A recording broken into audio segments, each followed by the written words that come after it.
အားလုံးပြန်ဆောင်ခွင့်ရလို့ဘုရားရှင်ကျေးဇူးတော်ကိုထပ်မံချီးမွမ်းသလိုဒီနေ့ကျွန်တော်တို့အခွင့်ပေးတဲ့ဘုရားသခင်ပုံကြည်ပါစေလို့အဲ့တော့ဒီနေ့နဲ့ပတ်သက်ပြီးတော့မှ characters တမန်ကျမ်းစာထဲမှာနော်တရုပ်ဆောင်များ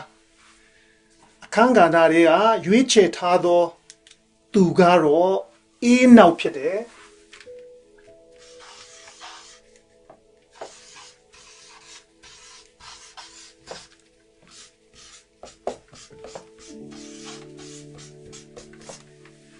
အေးနောက်ဖြစ်ပါတယ်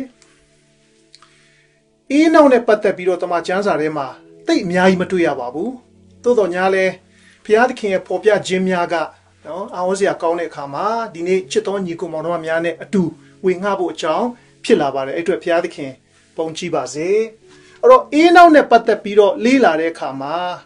ပထမဦးဆုံးညီမှတ်ထားစေခြင်းနဲ့တလုံးတည်းသောစလုံးကအင်္ဂလိပ်လို breath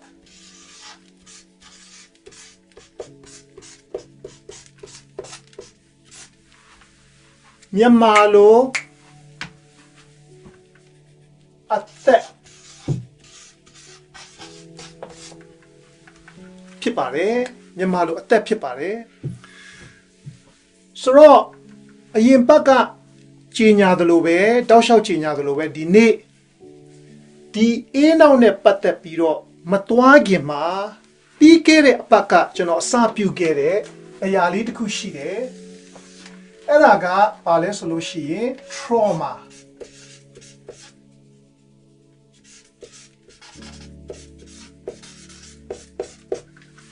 မြန်မာလိုဆိုလို့ရှိရင်စိတ်ဒဏ်ရာ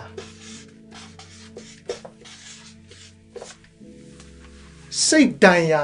trauma ဆိုတာနဲ့ပတ်သက်ပြီးတော့မှစာရာရဲ့ကျွန်တော်တို့မသိတဲ့65နှစ်သောအသက်တာပေါ်မှာဆင်ခြင်ဖြစ်ခဲ့တယ်အဲ့ဒါနဲ့ပတ်သက်ပြီးတော့မှဒီနေ့ psychology လို့ခေါ်တဲ့အပိုင်းကဏ္ဍကနေပို့ပြီးတော့ကျွန်တော်တို့နဲ့နီးစပ်မဲ့လက်တွေ့ဖြစ်မဲ့အပိုင်းကဏ္ဍကနေတနည်းအားဖြင့်ကျွန်တော်မကျွမ်းကျင်တဲ့အပိုင်းကနေအနည်းငယ်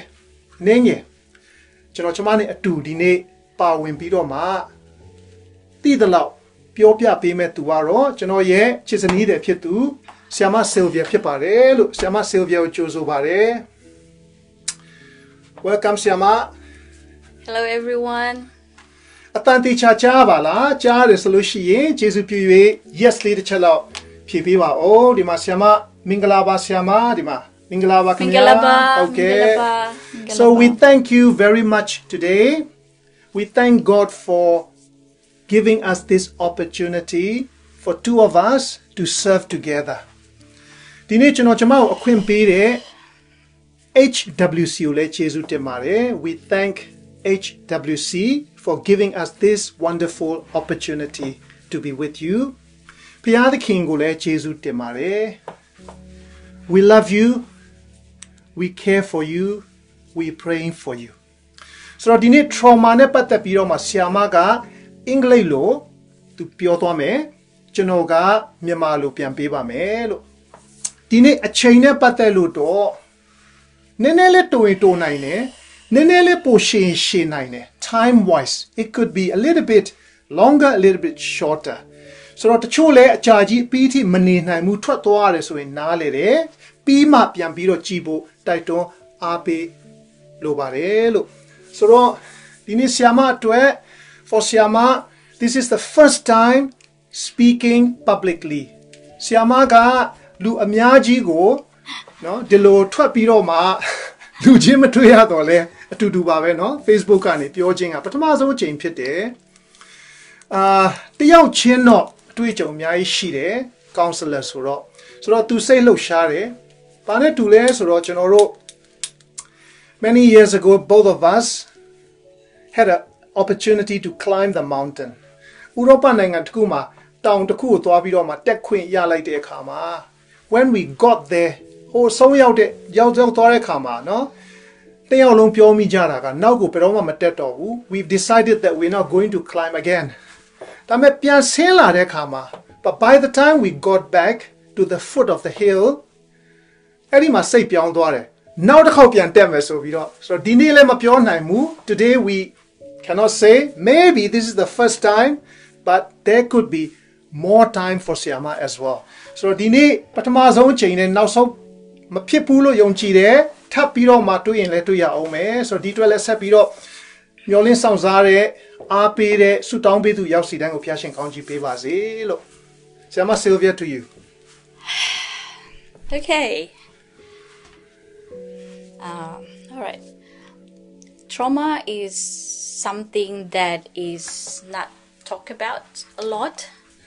Trauma ဆိုတာနဲ့ပတ်သက်ပြီးတော့အထူးသဖြင့်တချို့အတိုင်းဝိုင်းနေမှာပြောလို့မရှိဘူးဆိုတာသတိထားမိပါတယ်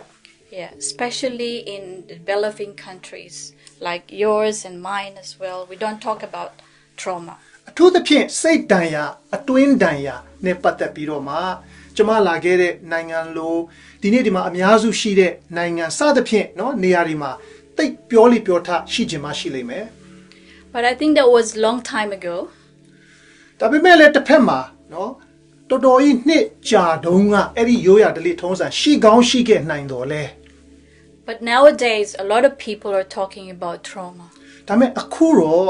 ပို့ပြီးတော့အထူးသဖြင့် generation အသစ်ကပို့ပြီးတော့မှပွင့်လင်းနေပြောထွက်တယ်ဆိုတာကိုကျွန်မအတွေ့အကြုံရသိရပါတယ် But actually it has been introduced a long time ago by the father of psychologists by the name of Freud. အဲ့တော့ Sigmund Freud လို့ခေါ်တဲ့ psychology ရဲ့ဖခင်လို့သတ်မှတ်ခြင်းခံသူတယောက်ကအဲ့ဒီပြဿနာစိတ်ပိုင်းဆိုင်ရာဒဏ်ရာနဲ့ပတ်သက်ပြီးတော့မှနှစ်ပေါင်းမြောက်များစွာကလေးကသူပြောခဲ့တာရှိပါတယ် So now he compared our mind. He said he compared our mind into like a iceberg. So Sigmund Freud ကနော်အဲ့ဒီနာမည်မမှတ်မိကိစ္စမရှိဘူးဒါပေမဲ့ဒီ psychology ရဲ့ဖခင်စိတ်ပိုင်းဆိုင်ရာပညာရှင်ကြီးပေါ့လေနော်သူကဘာပြောလဲဆိုတော့ကျွန်မရဲ့စိတ်ကတဲ့ဟိုပင်လယ်ထဲမှာမျောနေတဲ့ရေခဲတုံးနဲ့တူတယ်တဲ့ဆိုတော့ဒါကရေခဲတုံးပေါ့နော် Please forgive my drawing. So ကျွန်မသိဆွဲတော့မတတ်ဘူးအဲ့အတွက်ခွင့်လွှတ်ပါ Okay. Now, according to him, we have 3 levels. အဲ့တော့ဒီရေခဲတုံးနဲ့နှိုင်းထားတဲ့ကျွန်မရဲ့စိတ်က Okay. အပိုင်း3ပိုင်းရှိတယ်ဆိုတာတွေ့ရတယ် Now, he talks about conscious. So number 1ကတော့အင်္ဂလိပ်လို conscious မြန်မာလိုပြောမယ်ဆိုလို့ရှိရင်တော့ the deep ပေါ့ the deep ရှိနေတဲ့အပိုင်း Or we call it awareness. အင်္ဂလိပ်လို awareness လို့လည်းခေါ်တယ်နော်သိနေတယ်နော်သတိထားမိနေတယ်ဆိုတဲ့အပိုင်း And he said that 10% of our awareness is floating on the ocean. အဲ့တော့ရေခဲတုံးကိုမျက်စိထဲမှာမြင်အောင်ကြည့်မယ်ဆိုလို့ရှိရင်နော်ကျွန်တော်ကိုယ်၌လည်းမျက်မြင်ဒိဋ္ဌိမတွေ့ဘူးသေးဘူးသို့တော်လည်းပင်လယ်ထဲမှာနော်ပင်လယ်မျက်နှာပြင်အထက်မှာပေါ်နေတဲ့အပိုင်းရှိမယ်နော်အဲ့ဒီအောက်မှာနော်ရှိသေးတယ်အဲ့တော့ခုနပြောတဲ့တတိရှိနေတဲ့တတိထားမိတတ်တဲ့နော်အမြဲတမ်းမြင်နေမိမဲ့အရာကသူ့ရဲ့အပြောအရ10%ပဲတဲ့ Yeah. So that 10% is what we see, what we hear, you know. Whatever we can feel right now that we are aware of, those are the 10%. So အခုလောလောဆယ်ဒီ Facebook ကနေကျွန်တော်တို့နှစ်ယောက်ကိုကြည့်နေတယ်နော်တတိရှိနေတယ်တတိထားမိနေတယ်မြင်နေတယ်အဲ့ဒါကအဲ့ဒီ10%ဖြစ်တယ် And he said that 90% is submerged into water. အဲ့တော့ရေခဲတုံးရဲ့နော်90%ကပင်လယ်မျက်နှာပြင်ရဲ့အောက်မှာရှိနေတတ်တဲ့ကဲတော့ကျွန်မရဲ့စိတ်ကလည်းနော်တတိမထားမိတဲ့အပိုင်းက90%လောက်ရှိတယ်ဆိုပြီးတော့မှသေချာလေ့လာထားပြီးတော့မှနော်ဒါကိုပြောပြထားတာတွေ့ရတယ် So he said that this part here is we call pre-conscious. အဲ့တော့ဒီအပိုင်းကိုတော့အင်္ဂလိပ်လို pre-conscious လို့ခေါ်တယ်ဆိုတော့တတိရှိဖို့အတွက်အစပိုင်းပေါ့လုံးဝအခုလောလောဆယ်သတိထားနေမယ်ဟာမဟုတ်ဘူး Can I give example a little bit Ubama apien, hala, general good loloze, no? General Niago Chinida, Pipi, Damamoloshi, Mibu Tainida, Pipi, Sada Pibo, da, the Seaga, no. Dame a Lisa, the phone number do Suraga, no, a tema shinide, Coletinide, a Mieran the deep uniam Yamahobu, Dioga Milite or Matwella. Talk about it, no? That I go pre-conscious look for it. Okay, pre-conscious are those memories that we have, that we are aware, but it is somewhat in here. It could be some words that's spoken to us, the pain, the hurt, whatever it is. Let's say somebody is telling you, you're not good enough, it is all in this. So no, kuna pyo a Lisa phone number ten au makabu, the cho do a to chomia, the cho do two chado, no? Tabimele, a mere mamizia malure yamia, now piroma, nache mumia, the chulu di piore, sere, no, neine, toya regale dinyama, shine nine, da piora. Okay, so what happened is that they are easy to access. So if something that is triggering our consciousness on the 10%, there's a possibility for this one to come into surface. Ano, di apanga, okay? A mere ponida mahotole, a year a jaw solo she no twapola nine bawashi. Okay. And down below here is what we call unconscious or subconscious. Ano, di now song a pine lipo, no, di cause yaga known dega, now tapo bido net de ye get on ye, out song a pine lo with tamajawa so, any a pine arrow, the de loma matami de. The Kali the D Dauma Mashimide a pine, so Loma the D Matamide a ya, okay? Now Piroma Loma Shire Loroma Paloma Matamate a yariga ditema shini nine. So in other words, whatever it is that we are not aware of, something that is like we couldn't even remember, like maybe when we were young. Maybe when we were 2 years old or 3 years old, when our parents left us or whatever it is, right? It could be in here, but we're not aware. Ero tawaro kalingeli tanitali, hala tawaro kalingeli nanitali, hala ema detana pite apia twatware sada pimbo. O eri ajuene kanzalo mayado nyale, eri apipiane, eri memory, eri atuecho, eri ayamyaga. Say ye a pine ganda the coup tema, she needed so that pine leo, Piopian Pipare. So, in other words, why is it important for us to know all these things? Ero Pajan di a pine go, Tibo, a ye chidelo, Tiadale. Okay, I'll give you an example. Chama Ubamali Pibiaze. I have a friend whose son was traumatized. So no, Jama makes with the she there, do your taliga, no, say daya pinny, a juene meow. So one day I went to see her son. Or the nature of throwing to a in a detaline to it. The son doesn't want to say anything at all. Very clearly alone was a gamma pio, Zagapio nine, I'm a pio. Okay, I know the problem.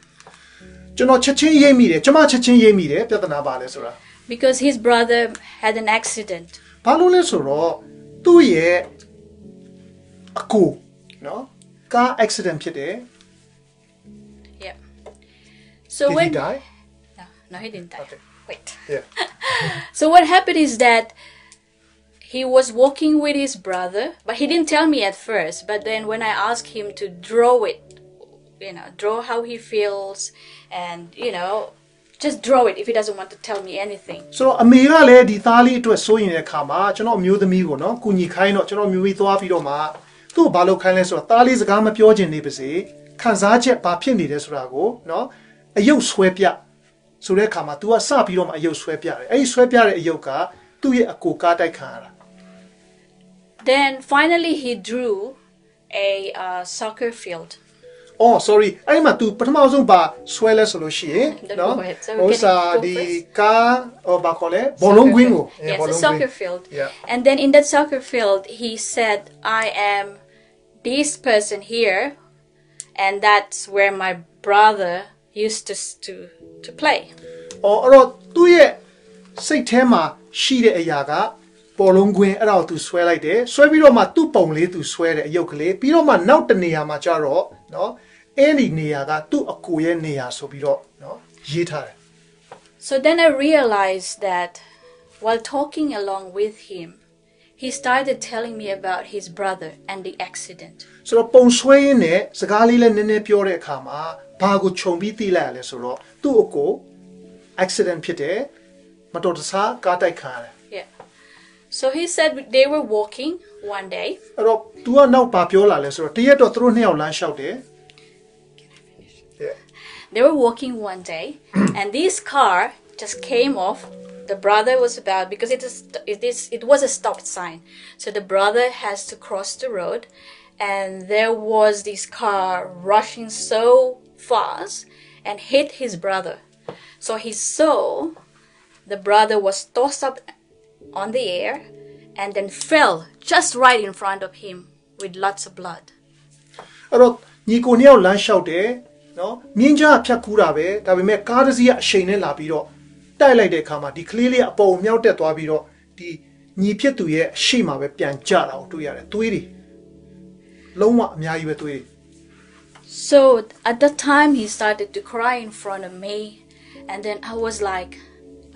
in my heart, I was so sad. Clearly a Sabiro Ngore, Jama Shima, Jama Ya, Satama Kanzar, the clearly at one. And I felt that my heart beat so fast. Jama Nalonian Contan, Ya. And I noticed that there was anger that's coming up. Very clearly, Sagapionira, tu ye amuya, tu yira, or chila de kama, Jamaba Kanzales Lushi, Doda, Amiaku Kanzar. So I was so angry. Jamaku Naile, tu Koza Doda Twamira. So when I went back home, I tried to reflect on it. Why was I angry? Why was my heartbeat so fast? Tuzane check liga. Jamaku Jamapia made a checker. The clearly at which you not on Yene, Jamaga Balu Doda Twetale. So if we go back to this iceberg, whatever I was feeling is just here. A good Pipiaklio canali tabi Roma. The Yegedone to the Sego Piandoye. Every chamber dying tea, Jamaye say the dia the low peshier. But when I tried to step back and reflect on it, then I realized that the reason why I have that feeling is because somewhere down here, I had a recollection that my sister was once had a motorbike accident. Pipiagin time Biroma Sinzare Kama, Papola Lesoro. Jamaye Satan Niyama, Jama Ningerunga, Jamaye Nima Pitu, no, the motorcycle Ataika Biroma Pitware Pipiaka, Ditema, Shini, the loop. Alu Pites Raunale. So I have not thought about it before. You know what the chain long time since I did Hobu? But these all came up to the surface. Tamime go di clearly a Pipiago Natown yene, Ditema Shidaga, a Pogo, the Dinia Della. And now I understand why I am so scared of motorbicycles. Any Kamachama Tapa Tila Lesuro, or Enajam, Chamaga, motorcycle Twilu Shi, no, a good chain Tiloma, no, the Kali Jota Tivala Surao. Milare. So what I'm trying to say is that there are so many things that we're conscious that they are in this portion. Aro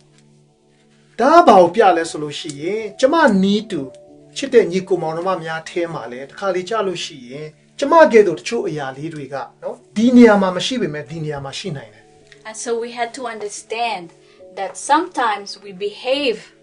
or we say things that we don't know, but actually it's coming from here or here.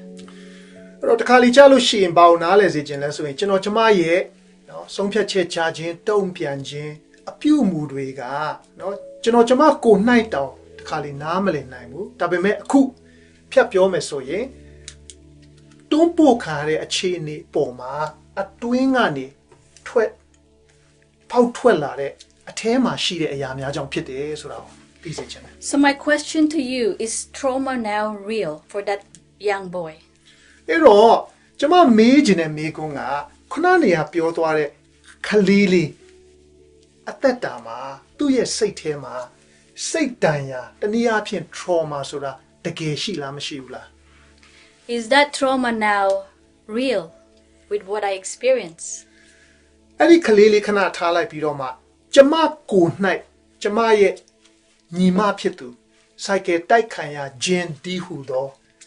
အဖြစ်အပျက်ကြောင့်ဖြစ်သွားတဲ့စိတ်တန်ရာကရောကျမထဲမှာရှိသလားမရှိဘူးလား Okay, so who's responsible to all this? Can I go further? အဲ့တော့ဒီအဖြစ်အပျက်တွေကနော်ဖြစ်လာရတာကဘသူ့ကိုလည်းညှိုးထိုးမလဲ Let's go to the side.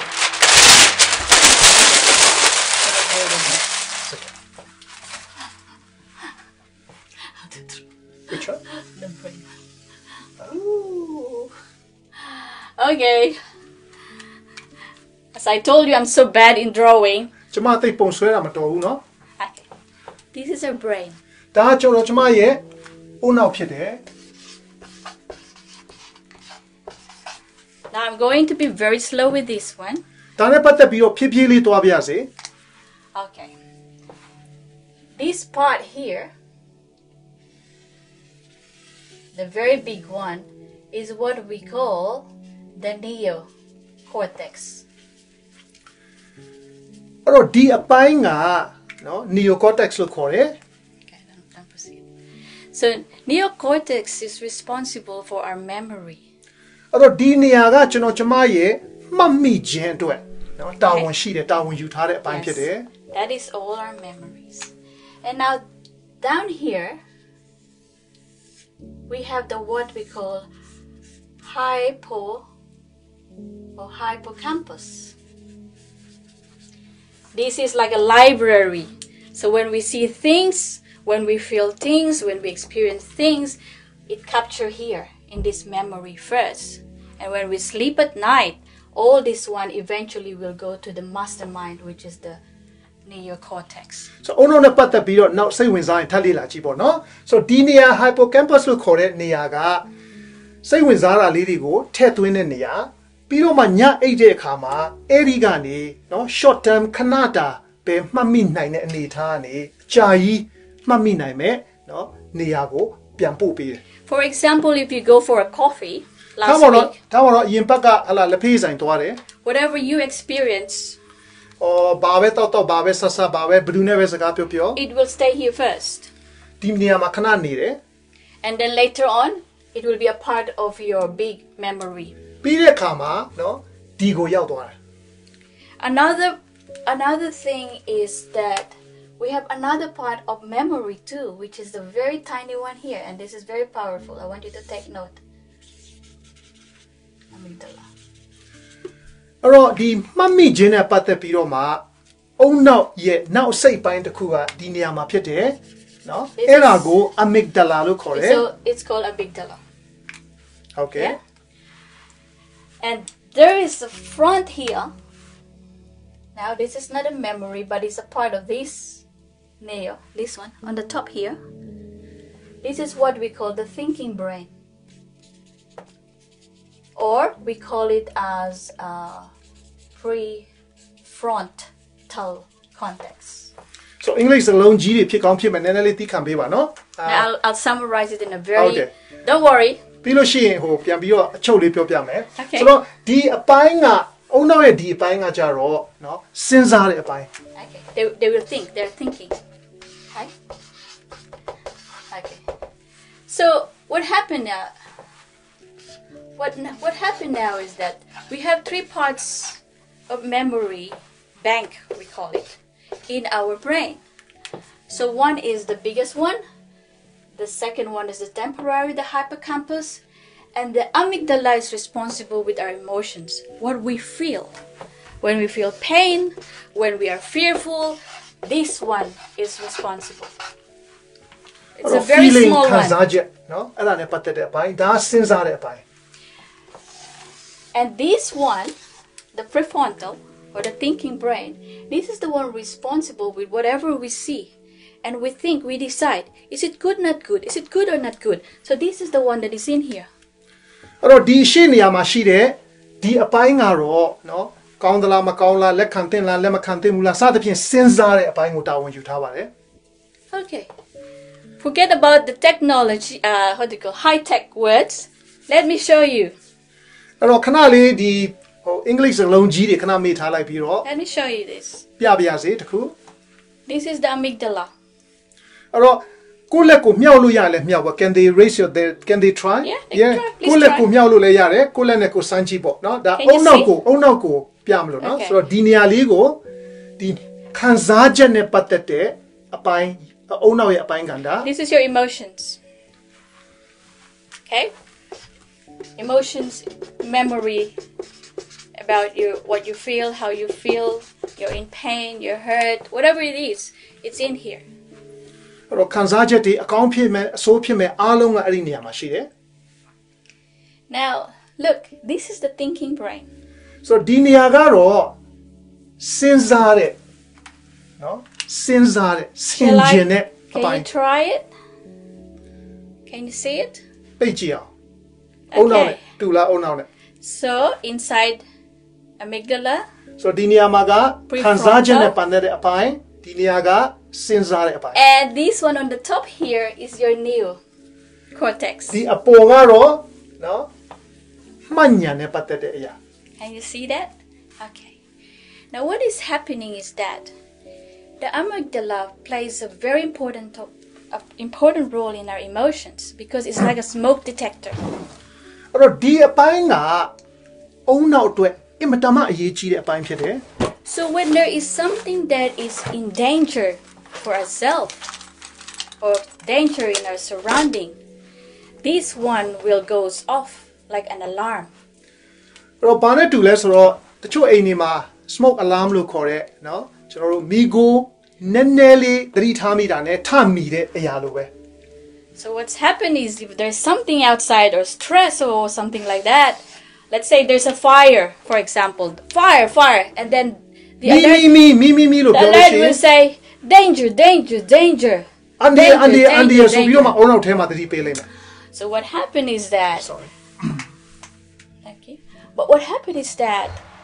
the thinking mind will say, where's the danger? What is it? ဒါပေမဲ့ဒီအပိုင်းကဘာပြောမလဲဆိုလို့ရှိရင်တကယ်အန်ဒီရရှိတာဟုတ်ရဲ့လား So what this mind will say is, it's okay, calm down.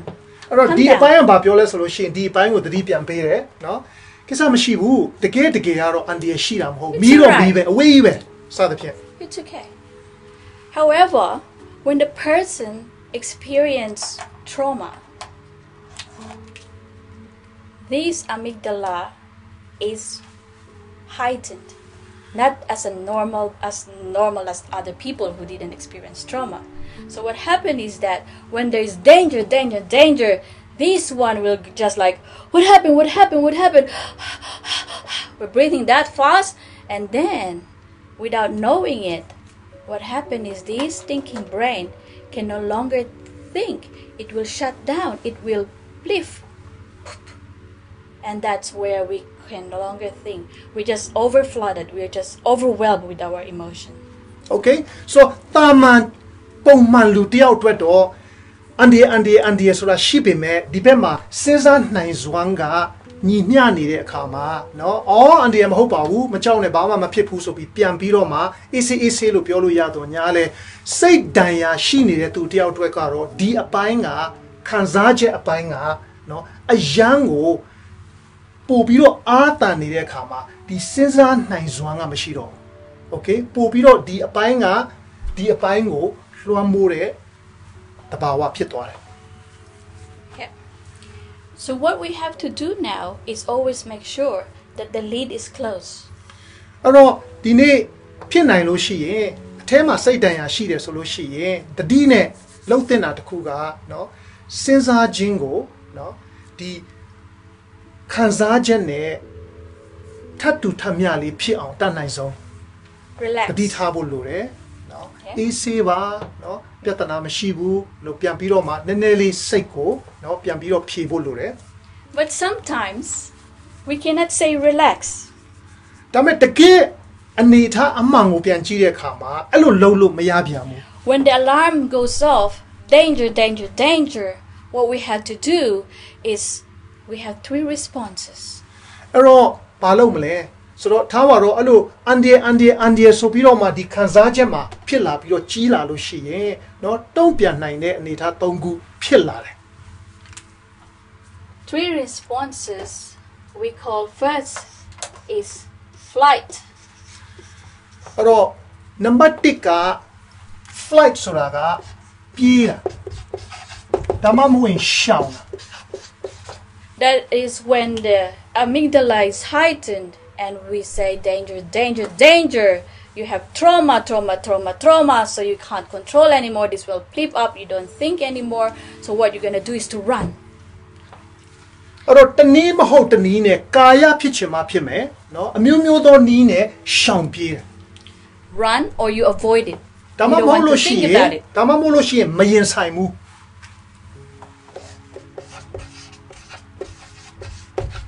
Or another response is you go to fight. နောက်တစ်ခုကတော့ရင်ဆိုင်တယ်တိုက်လန် So when the alarm is off, danger, danger, danger, I'm angry, I'm angry, I'm angry. So instead of flying, what you do is you're going to punch someone, you fight. So တခါလေကြားလို့ရှိရင်เนาะပြန်ပြီးတော့မှရင်ဆိုင်တယ် And another response is we call freeze.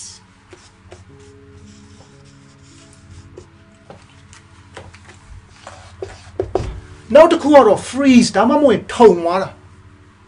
ပြေးလည်းမပြေးဘူးရင်လည်းမရင်ဆိုင်ဘူး So what is freeze? Freeze is the time that we come to the point that we cannot do anything anymore. မျောလင်းချက်မထားတော့ဘူးဖြစ်ချင်အဖြစ်ဆိုပြီးတော့မှเนาะအဲ့လိုအနေထားဖြစ်သွားတတ်တယ် Okay, I'll give you an illustration. ဥပမာပေးပြစေ So I have this young boy. One day he told me that, you know, he has this friend of his and they were talking and all of a sudden his friend told him he's lazy. You're lazy. That's what the friend told him. ကျွန်မနဲ့တည်တဲ့လူငယ်လေးတယောက်ပေါ့သူ့တငယ်ချင်းတွေနဲ့တွားလာရင်တရက်မှာเนาะအားလုံးအကောင်ရုတ်တရက်တငယ်ချင်းကမင်းကငပြင်းဆိုပြီးတော့ပြောလိုက်တာ So what happened is that the word lazy, he pulled it up from his neocortex, right? And then it came down, but because this is heightened, he has heard these words so many times when he was young that you're lazy, you're lazy, you're lazy. And so what happened is he couldn't stand anymore. This one goes up, and that the minute he heard it from his friend, he just punched him. အဲ့တော့မဖြစ်တဲ့မဲနဲ့သူ့တငယ်ချင်းကိုထိုးထည့်လိုက်တယ်ဘာလို့လဲဆိုတော့ငငယ်လေးတွေကသူ့ငပြင်းဆိုပြီးတော့တစ်ချိန်လုံးအိမ်မှာအပြောခံရတယ်เนาะတခြားကျောင်းမှာဆရာမကပြောတယ်เนาะငပြင်းဆိုတဲ့အရာကဒီထဲမှာရှိနေတဲ့အခါမှာစိတ်တန်ရာတစ်ပွဲဖြစ်ပြီးတော့စဉ်းစားနိုင်ခြင်းကခံစားချက်ကိုမလွန်ဆန်နိုင်တော့တဲ့အခါမှာเนาะ fight တနည်းအားဖြင့်တငယ်ချင်းကိုထိုးထည့်လိုက်တယ် But at first he didn't know. He didn't know that he was told so many times, and so he couldn't stand anymore that word. But when I asked him, I said to him, "Okay, tell me, why did you punch your friend? That's your friend. Why did you punch your friend?" And he said, "I don't know." အဲ့တော့မိဘဖြစ်သူကဟာလာကျွန်တော်မျိုးသမီးစီအပ်တဲ့အခါမှာကျွန်တော်မျိုးသမီးကเนาะသူ့ကိုမေးဖြစ်တယ်เนาะမေးတဲ့အခါမှာဘာလို့တငယ်ချင်းကိုထိုးရတာလဲဆိုတော့သူကိုယ်တိုင်လည်းမသိဘူးတကယ်တော့ဘာလို့အဲ့လိုဖြစ်သွားမှမသိဘူးဒါပေမဲ့ဖြည်းဖြည်းချင်းနဲ့ပေါ်လာတယ် Now tell me what's happened there. Same thing. Amygdala heightened up. Alert, alert. The word is lazy. Other people has no problem when somebody calls them lazy. That's his friend. But because he had a trauma about people calling him lazy when he was little, that thing triggers him. So this heightened,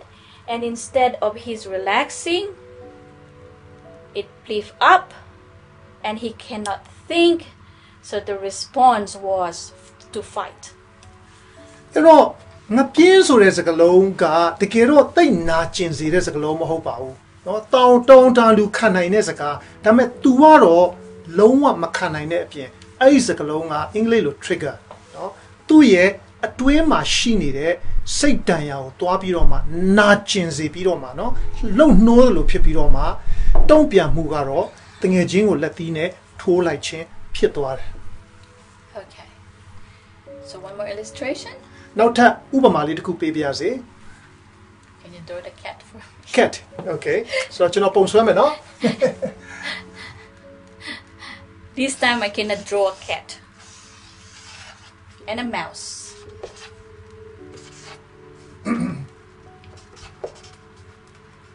That's me. And you can draw a big cat. Sorry.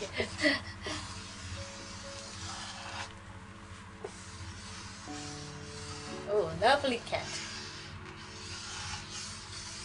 Ooh.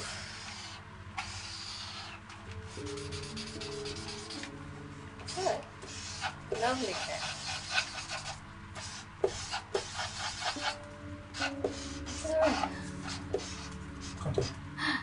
So what happened is that this little mouse, oh yes, mouse, was just playing happily.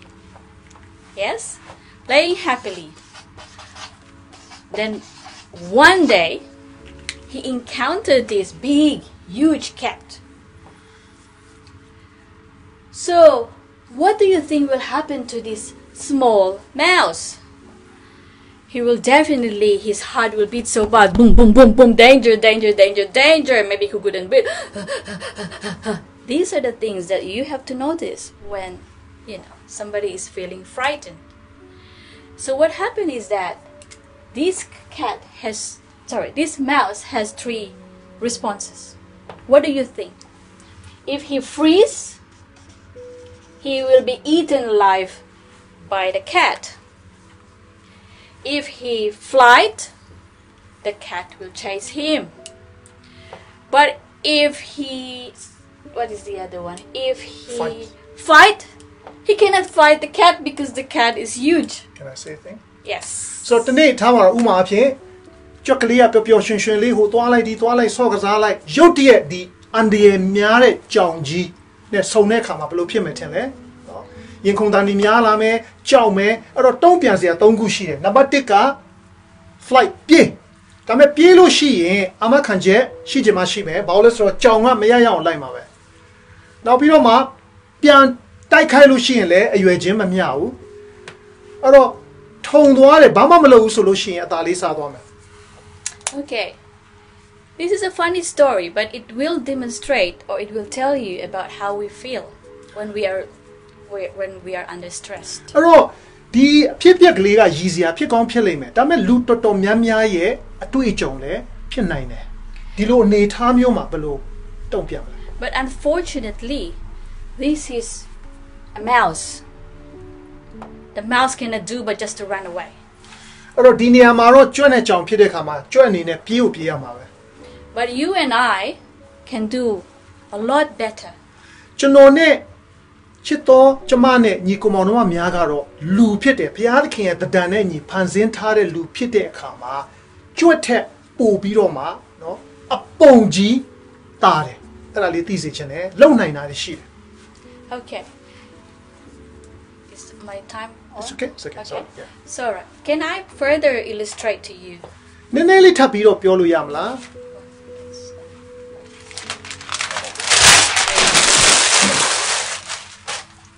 Okay. This is how our nervous system works.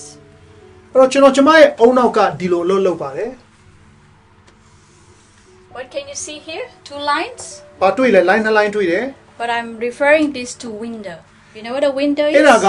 ပြတင်းလို့ခေါ်ကြပါစို့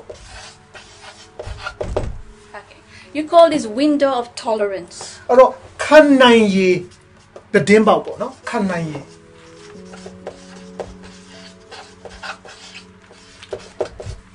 When you experience fear, pain, hurt, or anger, whatever it is, what happens is that your nervous system, the brain, operates in this window. အဲ့တော့ကျွန်တော်ကျမတို့အရောက်စီတိုင်းမှာပုံမှန်အားဖြင့် Kanaya the low sheet, Tawaro. So a twitch on the cuckoo pillow she, every Kanaya a twingani, don't be a mapede. So when somebody hurt us, we go angry, we get angry and we go up. A Tioga Chinochamo, Nachinzi the solution, same account pime, Doda pime, Tabime deep bound a twin mawe. Somebody hurts us, all the things happen. So Bawe Pipe, deep bound a twin mawe, no, don't be a move, she lame. But after 1 day, after 2 days, or maybe minutes, this will come down. Rot Kali Chalushin Tower Limias Gamia, Tatmi Simapithing a Gine, Pawunjine, Hala, Doda Tetware, Tabime, Nayatoya, the Patalacha in Piambiro, Pokman Piampit. The following day, you fight with your boyfriend or girlfriend, it goes up again. He's on his Gamia, Simapi, who say County, no, Mumutetome, Hoti Yauchima Yaume, Pilushi, and then it comes down again. But the Indian need a kama, no, Maui Nama is so hip, Piambio, I know where Pin needed, the Kanai bound Naku Twema. Okay. So what do you call this? Because we call it the comfort zone. Ero era go below le colo shini general that don't that she de no oh blue comle lugo daya mapisi me bound. Remember when there is alert, alert, alert, fire, and this one we say it's okay. You got alert, it's okay. So you are in this window of tolerance. Ero chino chamaga kanania piogere onong ne shin bi piogere kama no andie tamamolo shin sogamu sadapin pite kama no the senza nai mu ne kansache ni ni de bound bo. Okay. What happens for those who has trauma? Tapime sei daya shi ni de tu atwa ka ro. Okay, the trauma. How do they respond? Remember I told you this is more highlighted. It's highlighted. Poma ma ho do bu. It's heightened. So when they get upset, what happened to them? They go up. Woo! It goes up to the roof. Kanai shi de bound ye attack ko do la gaw out ko do la gaw phau thwet pi do ma jaw lo ne so twa ya. So it's beyond. It's beyond the window. English lo beyond jaw twa de. So when it comes down, it could be come down a little bit down there below the window. Mu yin bound ne ya pyo pyet de tabo shi de. Again, they will have another incident. It goes up, it comes down again. Now ta taku ta phit yin ai lo we takha pyan phit pyan yo. Why is that? Because le the window of tolerance for those who have trauma is narrower. စိတ်တန်ရာကြောင့်ဒီခံနိုင်ရပေါင်ကကျင်းလာတဲ့သဘောရှိတယ် So, you know, some people will say, why are you upset? It's just, you know, just a word, just နည်းနည်း like လေးစ lazy. တာပဲနည်းနည်းလေးပြောတာပဲဘာလို့ဒီလောက်တောင်စိတ်ကတူရတာလဲဒီလောက်ဖြစ်သွားတာလဲလို့တခါလေးမေးမိလိမ့်မယ် But for somebody with trauma, cannot. It goes up beyond the window tolerance. စိတ်တန်ရာရှိနေတဲ့သူတယောက်ရဲ့ခံနိုင်ရကျင်းတဲ့အခါမှာเนาะတုံတောင်နည်းနည်းလေးနဲ့မခံနိုင်တော့ So when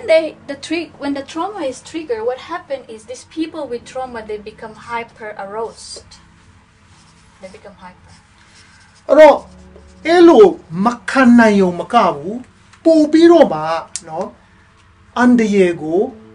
ထူးထူးကဲကဲသူများထက်ပို့ပြီးတော့မှเนาะအန်ဒီယေစော်ကားမှုစသဖြင့်စိတ်ထိခံအောင်လုပ်ခြင်းတွေကိုပို့ပြီးတော့မှစဉ်းစားမိလာတယ်ပို့ပြီးတော့မှတတိထားလာတယ်မလို့ပဲနဲ့ So our body can take only as much. ဒါပေမဲ့အဲ့ဒီအပိုင်းကခန္ဓာနဲ့လဲဆိုင်တဲ့အခါမှာခန္ဓာကမခံနိုင်ဘူးထပ်ပြီးတော့နောက်ဆက်တွဲဖြစ်လာလိမ့်မယ် So what happens is that when there is another trigger, it can stay right here for a while. အဲ့တော့ခန္ဓာရောအုံနောက်ရဲ့ချို့ပိုင်းတွေရောမခံနိုင်တဲ့အခါမှာပြန်မကြတော့ And that's where we are stuck. အင်္ဂလိပ်လို stuck အဲ့ဒီမှာရပ်နေရောကိုယ့်ကိုယ်လည်းဘာမှလုပ်လို့မရတော့ Which means alert, alert, alert, fire, fire, fire. This belief up, we're stuck. ဘလို့မှပြန်ပြီးတော့မှခံစားချက်ကိုเนาะကြော်လွှားလို့မရတော့ So what happens now is that what do we feel when we're stuck? အဲ့တော့ဒီနေရာမှာရောက်တဲ့အခါမှာဘယ်လိုခံစားချက်ရှိသလဲ We feel anxious, we have anxiety, စိတ်ပူတယ် we have anger, ဒေါသထွက်တယ် we have hypervigilance. ပို့ပြီးတော့မှအမြဲတမ်းကနာမငြိမ်ဖြစ်ရတယ် We cannot sleep. အိမ်မပျော်ဘူး And sometimes we have chronic pain. We have pain here, we have pain in the back, we ခန္ဓာ have ကိုယ် pain မှာလည်း every ဆရာ time. ဝန်တွားပြလို့ရှိရင်ရှာမတွေ့တဲ့နာကျင်မှုတွေဖြစ်စေတယ် Why is that? ဘာကြောင့်လဲ Because of the hyper-aroused response of either flight or either fight. ဆိုတော့ဒီစိတ်အတွင်းမှာเนาะစိတ်တန်ရာရဲ့စိတ်ဆော်မှုကြောင့်ဖြစ်လာတဲ့မလိုအပ်တဲ့တုံ့ပြန်မှုတွေကြောင့်ဖြစ်တ These ယ် are the responses, right? Yeah, Flight yeah. and fight. Yeah. So what happened is that I give you an example of flight. အဲ့တော့တချို့ကเนาะမရင်ဆိုင်မှုရှောင်ပြေးမဲ့သဘောရှိရင် They don't want to remember the trauma. ဒီအတွဲမှာဖြစ်တဲ့စိတ်တန်ရာရဲ့ထပ်ဖြစ်လာမဲ့ဟာတွေကိုလုံးဝမရင်ဆိုင်ခြင်းကိုမမှတ်မိခြင်းဘူး They don't want to remember the pain တန်ရာတွေကိုမမှတ်မိခြင်းဘူး and the hurt. နာကျင်မှုတွေကိုမမှတ်မိခြင်း And ဘူး so that's where some people take substance. အဲ့ဒီခါမှာအဲ့ဓာတွေကိုတည်ငါမေးပြောက်စေမဲ့အရက်မူရစ်ဆေးဝါးကိုစပြီးသုံးဆွဲ They လာ take substance. They become substance abuse. They take drugs. They take smoking. They How take about like pornography and also pornography. တချို့လူတွေကဒီမကောင်းတဲ့เนาะညဉ့်ညမ်းတဲ့အရာတွေကိုအာယုံစိုက်ခြင်းအပြင်နာကျင်မှုတွေကိုတက်တာတည်ငါတက်တာစေမယ်လို့ထင်ပြီးတော့မှအဲ့ဒီအရာတွေကိုတွားတာလည်းရှိတယ် Why? Because they're not happy anymore. အဓိကဘာကြောင့်လဲအထဲမှာဝမ်းမြောက်ခြင်းမရှိတော့ဘူး And that's where you are stuck there. အဲ့ဒါကြောင့်အဲ့လိုလူများကဒီနေရာမှာရှိနေတယ်အ We မှန်တနာဖို့ကောင်း call တယ် stuck on because it's repeatedly. အဲ့ဒီမှာရပ်ပြီးတော့မှဘဲမှမရောက်တော့ဘူးအဲ့ဒီမှာပဲဖြစ်နေတယ် So some people, when they come down, အဲ့တော့အဲ့ဒီနေရာမှာရှိရာကနေတကယ်လို့များပြန်ရောက်လာတယ်ဆိုရင် they stay here and they stuck. ခန္ဓာရည်ပေါင်ထဲမှာမဟုတ်တော့ပြန် They ဘူး stuck in the ဟိုး off. အဲ့ဒီရဲ့နော်အနှုတ်လက္ခဏာအပိုင်းကိုရောက်ပြန်ရောပြီးတော့အဲ့ဒီနေရာမှာရှိပြန်ရော What do you think happens here when they stuck? အဲ့ဒီနေရာမှာရှိလို့ရှိရင်ဘာဖြစ်မယ်ထင်လဲ This is when they take the response. They call it. They become hypo. Another one is hyper. This is hypo. ဆိုတခုက hyper ခေါ်တယ်နောက်တစ်ခုက hypo လို့ခေါ်တယ် When they become hypo, what do you think will happen? They get depressed. အဲ့လိုဖြစ်တဲ့လူတွေကများသောအားဖြင့်ကျွန်မတွေ့ဘူးတာက depression လို့ခေါ်တဲ့စိတ်ကြယောဂဖြစ်တယ် They don't want to live. They want to commit အ suicide. သက်မရှင်ကျင်တော့ဘူးကိုတတ်သေးဖို့စဉ်းစားလာတယ် They don't want to do anything. ဘာမှမလုပ်ချင်တော့ဘူး They just want to sit and stare. တချို့ဆိုလို့ရှိရင်ဒီလိုပဲထိုင်ပြီးတော့မှမျက်နှာချက်ကိုပဲကြည့်နေတော့တယ်နိုင်ငံကိုပဲကြည့်နေတော့တယ် They have no more purpose. ရည်ရွယ်ချက်အထူးသဖြင့်အသက်တာရဲ့ရည်ရွယ်ချက်ပျောက်သွားတယ် And this response disassociation and dissociation too. Like နောက်လူတွေနဲ့မတွေ့ချင်တော့ဘူး you are here, you're talking, I can see you, but at the same time your mind is somewhere တ else. ခါလေကြားလို့ရှိရင်လူကြီးကရှိနေပေမဲ့စိတ်ကဒီနေရာမှာမရှိဘူး Yeah. So what happened is that because the response was made as freeze. This is the freeze response. ဆိုတော့ဒီနေရာကထုံသွားတဲ့နေရာဖြစ်သွားတယ် Now, I don't want to leave you with up and down like this. ဒီနေ့အဆုံးမတတ်ခင်လေးမှာဒီဟာကြီးနဲ့မထားခဲ့ခြင်းဘူး What can we do for those who experience ဆိုလုံး trauma? လုံးစေတကယ်တော့အချိန်မြောက်များစွာယူပြီးတော့မှသင်ရမယ့်သင်ခန်းစာဖြစ်တော်ညာလဲဒီနေ့အချိန်တိုလေးတွင်းမှာကျွန်မလက်ဆောင်တစ်ခုထားခဲ့ပေးခြင်းနဲ့ဘာလို့ရမလဲလို့ We need to expand this window. အဲ့တော့နံပါတ်1အနေနဲ့ဒီကျင်းသွားတဲ့ခန္ဓာရည်ဘောင်ကိုပြန်ချဲဖို့လိုတယ် So that you can flow again. အဲ့တော့ပုံမှန်ပြန်ပြီးတော့မှ You can flow freely. 100ရာခိုင်နှုန်းဟုတ်ချင်မှဟုတ်မယ်20ရာခိုင်နှုန်းဖြစ်နိုင်တယ်30ရာခိုင်နှုန်းဖြစ်နိုင်တယ်ပြန်ပြီးတော့မှလွတ်လပ်စွာပုံမှန်လေးပြန်ဖြစ်လာဖို့เนาะရှိနိုင်တယ် Because remember, for those who didn't have trauma, they can manage, they can regulate themselves. စိတ်တရားလုံးဝမရှိတဲ့သူကတော့ ACC ပဲခံနိုင်တယ် But for those who experience trauma, it's hard for them. ဒါပေမဲ့စိတ်တရားရှိတဲ့သူတယောက်အတွက်ကြတော့အင်မတန်မှခက်တယ် And that's the reason we use some strategies. ဒါကြောင့်ကျမအနေနဲ့ထဲထဲဝင်ဝင်မရှင်းပြလို့တော့လေမရှင်းပြနိုင်တော့လေเนาะကျမတို့အသုံးပြုတဲ့နည်းလေးတစ်ခုရှိတယ် So one of my strategies is ဆိုကျမရဲ့အသုံးပြုတဲ့နောက်ပြီးတော့မှဟိုမြင်သာတဲ့ရလဒ်ကိုဖြစ်စေတဲ့နည်းဗျူဟာလေးတစ်ခုက It's more on when you become triggered. Before you become triggered, you got to step back and do the breathing exercise. အဲ့တော့လောလောလတ်လတ်ပြဿနာဖြစ်တဲ့အနေအထားကနေစိတ်နဲ့ပဲเนาะတစ်ချက်ကလေးအနောက်ပြန်ဆုတ်ပြီးတော့မှเนาะအသက်ရှူဖို့ Okay. I think it's too much for everyone, but if you don't mind, I want to do the breathing exercise for you. I want to teach you. အဲ့တော့ကျွန်မမသွားခင်လေးမှာခဏလေးเนาะအကုန်လုံးဖြစ်နိုင်လို့ရှိတဲ့နေရာမှာရပ်ပြီးတော့ပဲဖြစ်ထိုင်ပဲဖြစ်ကျွန်မနဲ့အတူအသက်ရှူဖို့เนาะကျွန်မအားပေးလို့ရတယ် Why do I say breathing exercise? Because this is one of the way. I said this is not the only, but this is one of the way to calm you down. ဘာလို့အသက်ရှူခြင်းကเนาะဒီဟာနဲ့သက်ဆိုင်တယ်လေဘာလို့လဲဆိုတော့အဲ့ဒီခုနပြောသွားတဲ့ဒီခံစားချက်နဲ့စဉ်းစားခြင်းဟာနေတာကိုပြန်ပြီးတော့မှเนาะစီစေနိုင်တဲ့နည်းတွေကတခုကအသက်ရှူခြင်းဖြစ်တယ် Calm down. Okay. If you are comfortable where you are, if I can request you to close your eyes. But before I do that, I want to let you know what we're going to do first. We're going to breathe in, and then we exhale through our mouth, like as if we are blowing a candle. အဲ့တော့ဘာလို့မလဲဆိုလို့ရှိရင်နော်နှာခေါင်းနဲ့အသက်ရှူလိုက်မယ်ရှူနိုင်တယ်လို့ပြီးလို့ရှိရင်ပါးစပ်နဲ့ပြန်မှုတ်ထုတ်မယ်ဟိုအရှိမဖျောင်းနိုင်ရှိရင်မှုတ်တယ်လို့ Okay Can we do that ဆိုခဏလောက်မျက်စိမှိတ်ပြီးတော့မှဖြစ်နိုင်လို့ရှိရင်ကျွန်မ request လုပ်ပြရစီအားလုံးမျက်စိမှိတ်ရအောင် Yes everyone relax easy စိတ်လျှော့လိုက်ပါစိတ်လျှော့ပြီးတော့မှ Okay only three breathings သုံးခါပဲလုပ်မယ် Okay everybody close your eyes please အားလုံးမျက်စိမှိတ်ပေးပါ Okay when I say go breathe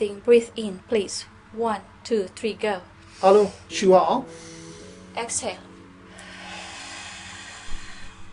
Inhale Exhale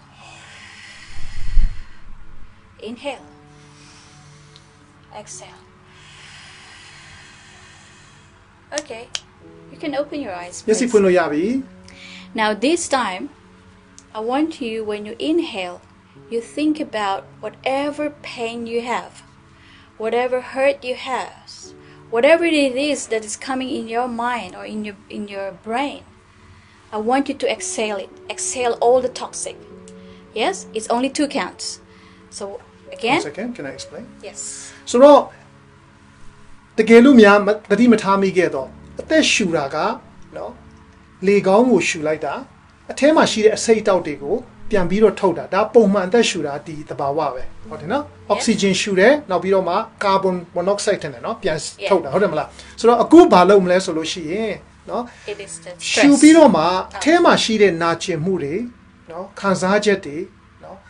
မကောင်းတဲ့အရာတွေဒေါသတွေနော်လောဘစသဖြင့်ပေါ့အနောက်လက္ခဏာရှိတဲ့အရာအားလုံးကိုဘုရားသခင်ရဲ့ရှေ့မှာရှူထုတ်လိုက်အောင် Okay. Can I request you again for the Okay, second မျက်စိ time? ပြန်မိတ်ပေးပါ All right. Shall we close our eyes when I say inhale the air, exhale all the toxic. ဆိုတော့အသက်ရှူဆိုရင်ရှူမယ်ရှူထုတ်ဆိုလို့ရှိရင်ကျွန်တော်တို့ထုတ်လိုက်မယ်နော် Okay. Breathe in. ရှူရအောင် Exhale the toxic.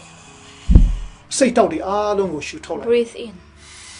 ရှူရအောင် Exhale the toxic. ထုတ်လိုက်အောင် Okay.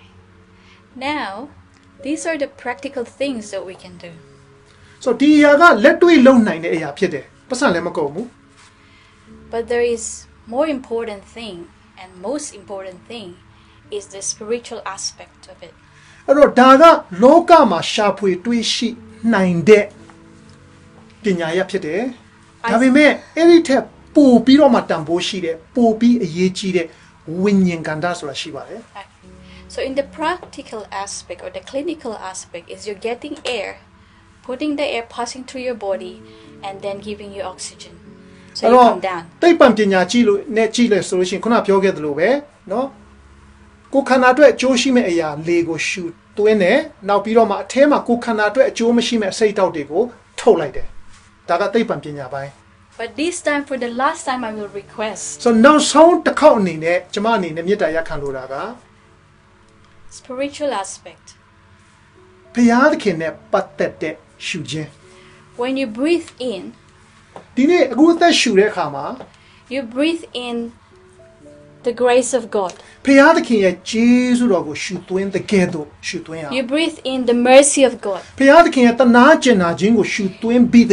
You breathe in the faithfulness of God. You breathe in the love of God. And stay there for a bit. And when you exhale it, I want you to exhale the love of God. I want you to exhale the mercy of God. I want you to exhale His forgiveness. Exhale it above.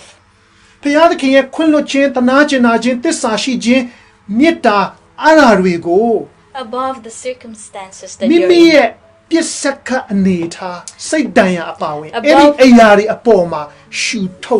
Above the feelings, the hurt, whatever it is, the anger that you have.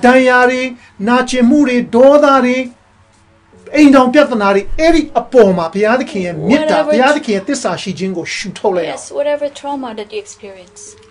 I want you to exhale God's love. I want you to exhale God's forgiveness and mercy and faithfulness. Okay, I think I talk a lot. One last request. Can we do that, please? Okay. May you close your eyes, please. Okay. So when you breathe in this time, I want you to breathe the love of God. Breathe in. Breathe in. Stay there. Stay there. Exhale. Exhale the love of God. Breathe in again. Hold there. Hold. Let the faithfulness of God stays.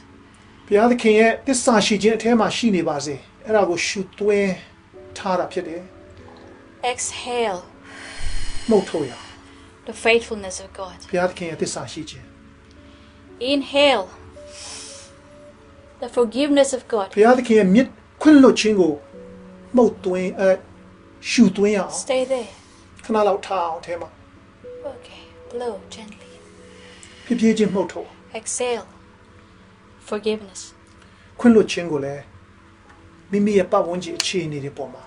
Okay. I want you to shake your shoulders like this. No? Relax. Relax now. Your body and relax. Okay. So when you're ready, you can open your eyes.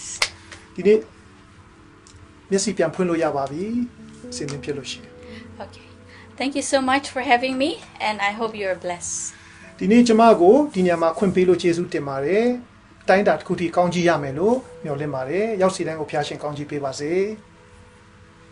you.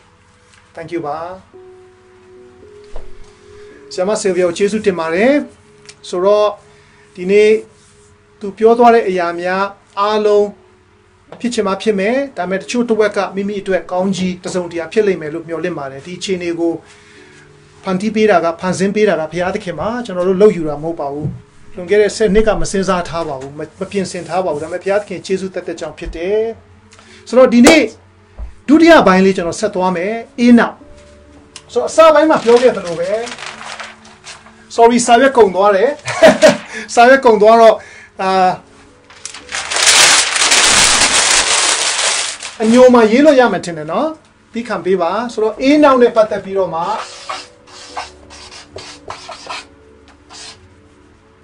အသက်အင်္ဂလိပ်လို breath အသက်ဆက်သွားလို့ရတယ်မလား okay အသက် breath ဆိုတော့ဒီနေ့တစ်ခါလေကြားလို့ရှိရင်ကျွန်တော်တို့ရဲ့ရိုးရာဒလိထုံးစံတစ်သက်လုံးကြားခဲ့ဘူးတာเนาะအဲ့ဒီစကားလုံးလေးရေးမယ်ကြားခဲ့ဘူးတာသင်ခဲ့ဘူးတာမြင်ခဲ့ဘူးတာတွေ့ကြုံခဲ့ဘူးတာတွေကခရိယန်ဖြစ်လင့်ကစား ခန္ဓာနဲ့ဝိညာဉ်နဲ့တတ်တတ်စီဆိုပြီးတော့မှအပုတ်ကောင်အယုတ်ဆောင်တဲ့ခန္ဓာကြီးဟုတ်တယ်မလားနော်ယာယီအိမ်စသဖြင့်တစ်ဖက်မှာမှားသလားဆိုတော့မမှားတော့လဲတစ်ဖက်မှာမပြည့်စုံဘူးဘာလို့လဲဆိုတော့တစ်ကော15ကိုကြည့်နော်နောက်ပြီးတော့မှတစ်ကောခန်းကြီး6ကိုကြည့်တစ်ကော15မှာဆိုရင်ကျွန်တော်ကျမရဲ့ကိုယ်ခန္ဓာကတမလွန်ခန္ဓာအတွက်မျိုးစေ့ဖြစ်တယ်ဆိုတာကိုဖော်ပြထားတယ်တစ်ကောခန်းကြီး6မှာဒါကြောင့်ရှင်ပေါလုကတင်တို့ရဲ့ကိုယ်ခန္ဓာသည်ဘုရားသခင်ရဲ့ဝိညာဉ်တော်ကျိန်းအောင်တော်ကျိန်းဝတ်တော်ဗိမာန်တော်ဖြစ်တယ်တဲ့ခန္ဓာနဲ့ဘုရားသခင်ကိုဝတ်ပြုကိုးကွယ်ဖို့အတွက်ဘုရားသခင်က balance ချိန်ခွင်ရှာညီမျှမှုကိုတမန်ကျမ်းစာမှာသင်ထားတာတွေ့ရတယ်အဲ့တော့ဒီနေ့အုံနောက်နော်အုံနောက်ပဲအရန်သုံးတယ်အုံနောက်သုံးရမယ်အတိုင်းအတာတစ်ခုထိအုံနောက်မသုံးလို့မရဘူးသုံးဖို့ဘုရားပေးထားတာအုံနောက်သုံးစရာမလိုရင်ဘုရားဘာလို့ပေးမလဲသဘောကနော်ဒါ Greek အတွေးခေါ်အနောက်တိုင်းအတွေးခေါ်ကခန္ဓာရဲ့စိတ်ရဲ့ဝိညာဉ်ရဲ့ကိုခွဲပလိုက်တယ်အနောက်တိုင်းနဲ့ပတ်သက်ရင်အကုန်ခွဲတယ်အနုလုံပရိလုံအသေးစိတ်အားလုံးခွဲပလိုက်တဲ့အခါမှာပို့ပြီးတော့ငါတို့ control လုပ်လို့ရမယ်ငါတို့ပိုင်မီဆိုတဲ့ agenda ကြောင့်ခွဲပလိုက်တာအကုန်လုံးအကောင်လေးတွေဆိုလို့ရှိရင်လဲဘလောက်သေးပါစေမျက်လုံးကိုတတ်တတ်ခွဲလိုက်တယ်ခြေချောင်းလေးတွေကိုတတ်တတ်ခွဲလိုက်တယ်ခြေချောင်းမှာအမွေးလေးတွေကိုတတ်တတ်ပြန်ခွဲတယ်တဘောကဘာလဲဆိုတော့ငါတို့ပိုင်နိုင်ချုပ်မိပြီအားလုံးသိသွားပြီဆိုတဲ့ခံစားချက်အတွက်လောက်တာတစ်ဖက်မှာကျွန်တော်ကျမအတွက်အကျိုးရှိပါတယ်ဒါပေမဲ့တစ်ဖက်မှာမမှန်ဘူးဘာလို့မမှန်လဲဆိုလို့ရှိရင်အထူးသဖြင့်ခန္ဓာစိတ်ဝိညာဉ်နဲ့ပတ်သက်လို့ရှိရင်တမန်ကျမ်းစာရဲ့တကယ်သဘောတရားကိုကြည့်တဲ့အခါမှာမခွဲပါဘူးမှန်တယ်ရှင်ပေါလုကြီးကသင်တို့ရဲ့ခန္ဓာစိတ်ဝိညာဉ်ကိုဘုရားသခင်ကောင်းချီးပေးဖို့ဟလာပြောတဲ့အခါမှာထိုခေတ်ထိုအခါတုန်းကလူတွေနားလည်အောင်အတွက်ခွဲထားပြီးသားနဲ့ပြောခြင်းဖြစ်တယ်ဒါပေမဲ့ဟေဘရဲတော့မူရင်းတဘာဝကြည့်တဲ့အခါမှာခွဲတာမတွေ့ရအောင်တော့တနည်းအားဖြင့်ဘာကိုပြောလို့လဲဆိုတော့ဝိညာဉ်နဲ့ပတ်သက်ရင်ခန္ဓာအရေးကြီးတယ်ခန္ဓာနဲ့ပတ်သက်ရင်စိတ်ကအရေးကြီးတယ်သူတို့အားလုံးကဆက်ဆက်နေတယ်စိတ်နာကျင်ခန္ဓာထိတယ်ဝိညာဉ်လည်းထိတယ်စိတ်နာကျင်သွားတယ်တယောက်ကတခုပြောလိုက်တယ်ဘုရားကျောင်းမသွားတော့ဘူးဘုရားသခင်ရှေ့မှာတော့မဝင်နိုင်တော့တာတွေဖြစ်တယ်ဝိညာဉ်ထိသွားတယ်ဟုတ်လားမဟုတ်လားနော်ဒီလိုပဲဝိညာဉ်ထဲမှာကောင်းရင်ခန္ဓာစိတ်လည်းကောင်းကြီးပြန်ရတာရှိတယ်ဆိုတော့ balance ချိန်ခွင်ရှာညီမျှမှုဆရာ Dominic နဲ့ပတ်သက်ရင်သူတင်တာတွေမှန်သမျှကအဲ့ဒီကိုဥတည်တယ်ဆိုတာအဲ့ဒါလေးအခုလောက်ဆိုရင်တော့သဘောပေါက်လောက်ပါပြီအဲ့တော့ဒီနေ့လည်းအသက်ရှူတယ်နော်ရှူထုတ်တယ်ရှူသွင်းတယ်ဘုရားသခင်ကို၌ကျွန်တော်ကျမရဲ့ကိုယ်ခန္ဓာတွေကိုဘာလို့လဲအာဒံကိုဖန်ဆင်းတဲ့အခါမှာရှူသွင်းတယ်ယေရှုကိုယ်၌တပည့်တော်တွေပေါ်မှာရှူတယ်ဟလာရှူထုတ်တယ်မှုတ်သွင်းတယ်ဟလာထိုအရာတွေကတမန်ကျမ်းစာမှာကြည့်လို့ရှိရင်အလကားထည့်ထားတာမဟုတ်ဘူးအကြောင်းရှိတယ်โอเคဆိုဒါပေမဲ့တိတ်ပံဘဲ့ရဲ့တခြားသောတုံတင်မှုဟလာဒီထားပါတော့เนาะယောဂီစသဖြင့်အဲ့လိုအပိုင်းနေကြောင့်ကျွန်တော်တို့ခရိယန်လောကမှာတော့တိတ်ကြီးမလေးလာဖြစ်ဘူးတိတ်ပြီးအားမပေးဖြစ်တာရှိတယ်เนาะဆိုတော့အရာတိုင်းမှာသူ့ရဲ့ဘောင်ကန့်သက်ရှိပါတယ်လုံးလုံးအဲ့ဒါကိုအားကိုးတာမဟုတ်ဘူးသို့တော်လည်းခန္ဓာစိတ်ဝိညာဉ်ကဆက်ဆက်မှုရှိနေတယ်ဆိုတဲ့အပိုင်းလေးကိုမှတ်ထားစေခြင်းတယ်ဒါကြောင့်ဒီနေ့အေးနောက်နဲ့ပတ်သက်ပြီးတော့မှမှတ်ထားစေခြင်းတဲ့စကားကအသက်ဆိုတာကကျွန်တော်တို့ရဲ့ life ကိုပြောတာမဟုတ်ဘူးဒီရှူသွင်းရှူထုတ်လုပ်တဲ့အသက်ကိုပြောတာ okay breath ဆိုတော့အသက်ရလို့ပြောလို့ရှိရင်ရှူသွင်းတယ်ရှူထုတ်တယ် alright ဆိုတော့အေးနောက်နဲ့ပတ်သက်ပြီးတော့မှတမန်ကျမ်းစာမှာပါတွေ့ရလဲဆိုလို့ရှိရင်ကပ္ပဦးကျမ်းခန်းကြီး9 okay အဓိကကျမ်းချက်3ခုလောက်ပဲဒီနေ့ကြည့်ပါမယ်ကပ္ပဦးကျမ်းခန်းကြီး9ကိုကျွန်တော်ကြည့်အောင်ဆိုကပ္ပဦးကျမ်းခန်းကြီး9အငယ်21လောက်ကနေစကြည့်မယ်ဆိုလို့ရှိရင်ဘာတွေ့ရလဲဆိုရင်အေးနောက်သည်အသက်65နှစ်ရှိသောသားမတုရှလကိုမြင်လေ၏မတုရှလဖွားမြင်ပြီးနောက်အေးနောက်သည်အနှစ်300ပတ်လုံးဘုရားသခင်နှင့်အတူသွားလာ၍သားသမီးများကိုမြင်လေ၏အေးနောက်အသက်နှစ်ပေါင်း365ဒီအဲ့တော့အေးနောက်နဲ့ပတ်သက်ပြီးတော့မှကပ္ပဦးကျမ်းမှာဒီလောက်ပဲတွေ့ရတယ်ယူဒမှာတစ်ခေါက်တွေ့ရတယ်ဟေဘရဲဩရာစာမှာတစ်ခေါက်တွေ့ရတယ်နောက်ပြီးတော့မှခရစ်ဝင်ကျမ်းမှာတစ်ခါတွေ့ရတယ်နည်းနည်းလေးတွေပဲဒါပေမဲ့လေးလာစရာကနံပါတ်1ကပါလဲဆိုလို့ရှိရင်အေးနောက်အသက်65နှစ်ရောက်တဲ့အခါမှာ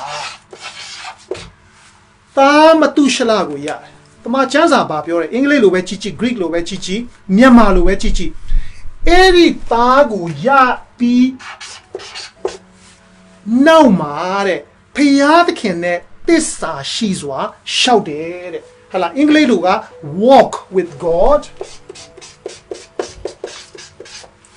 မြန်မာလိုကဘယ်လိုပြောလဲ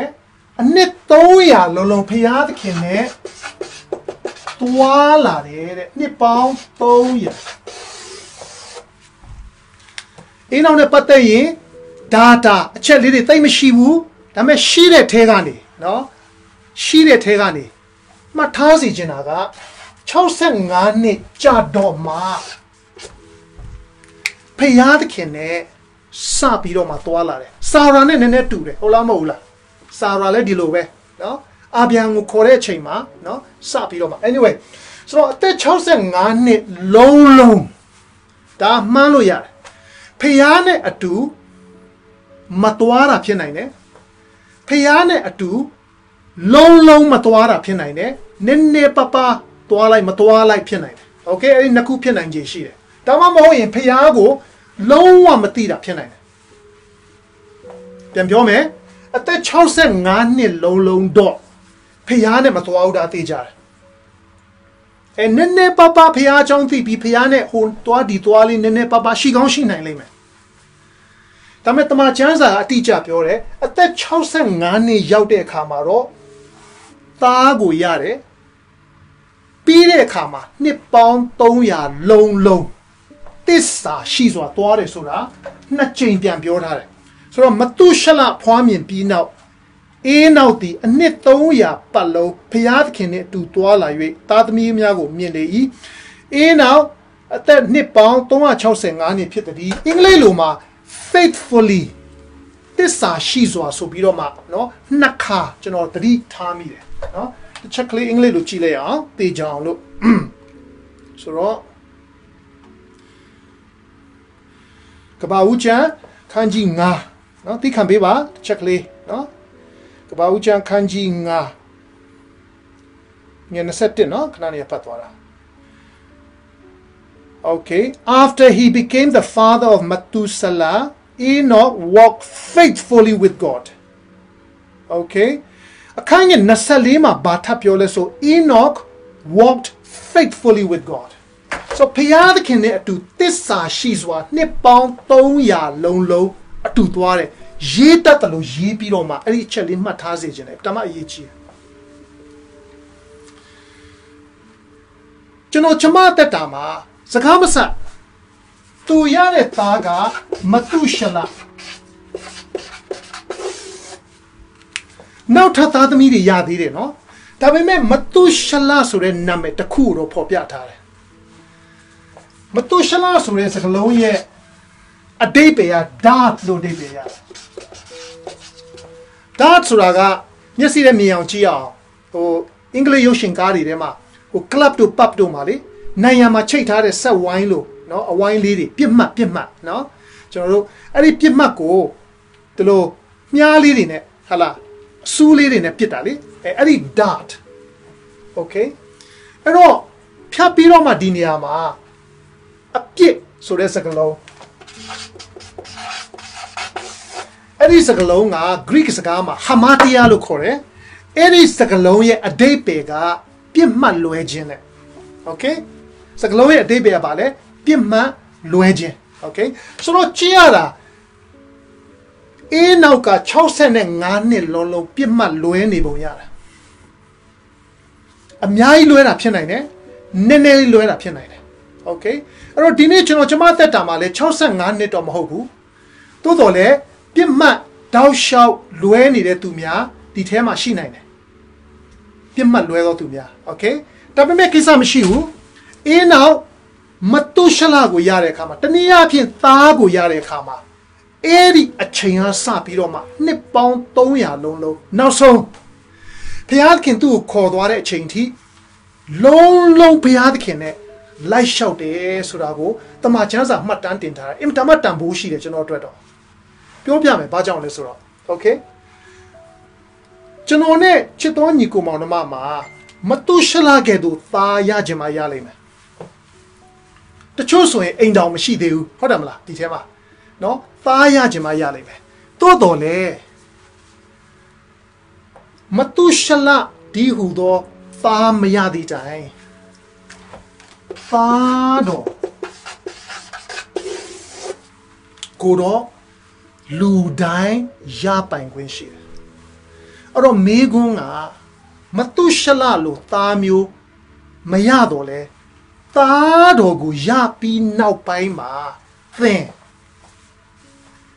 Payad kene low light shout the la malay shout pula. Da mizia jonshi. Janoko general mizia jonshi.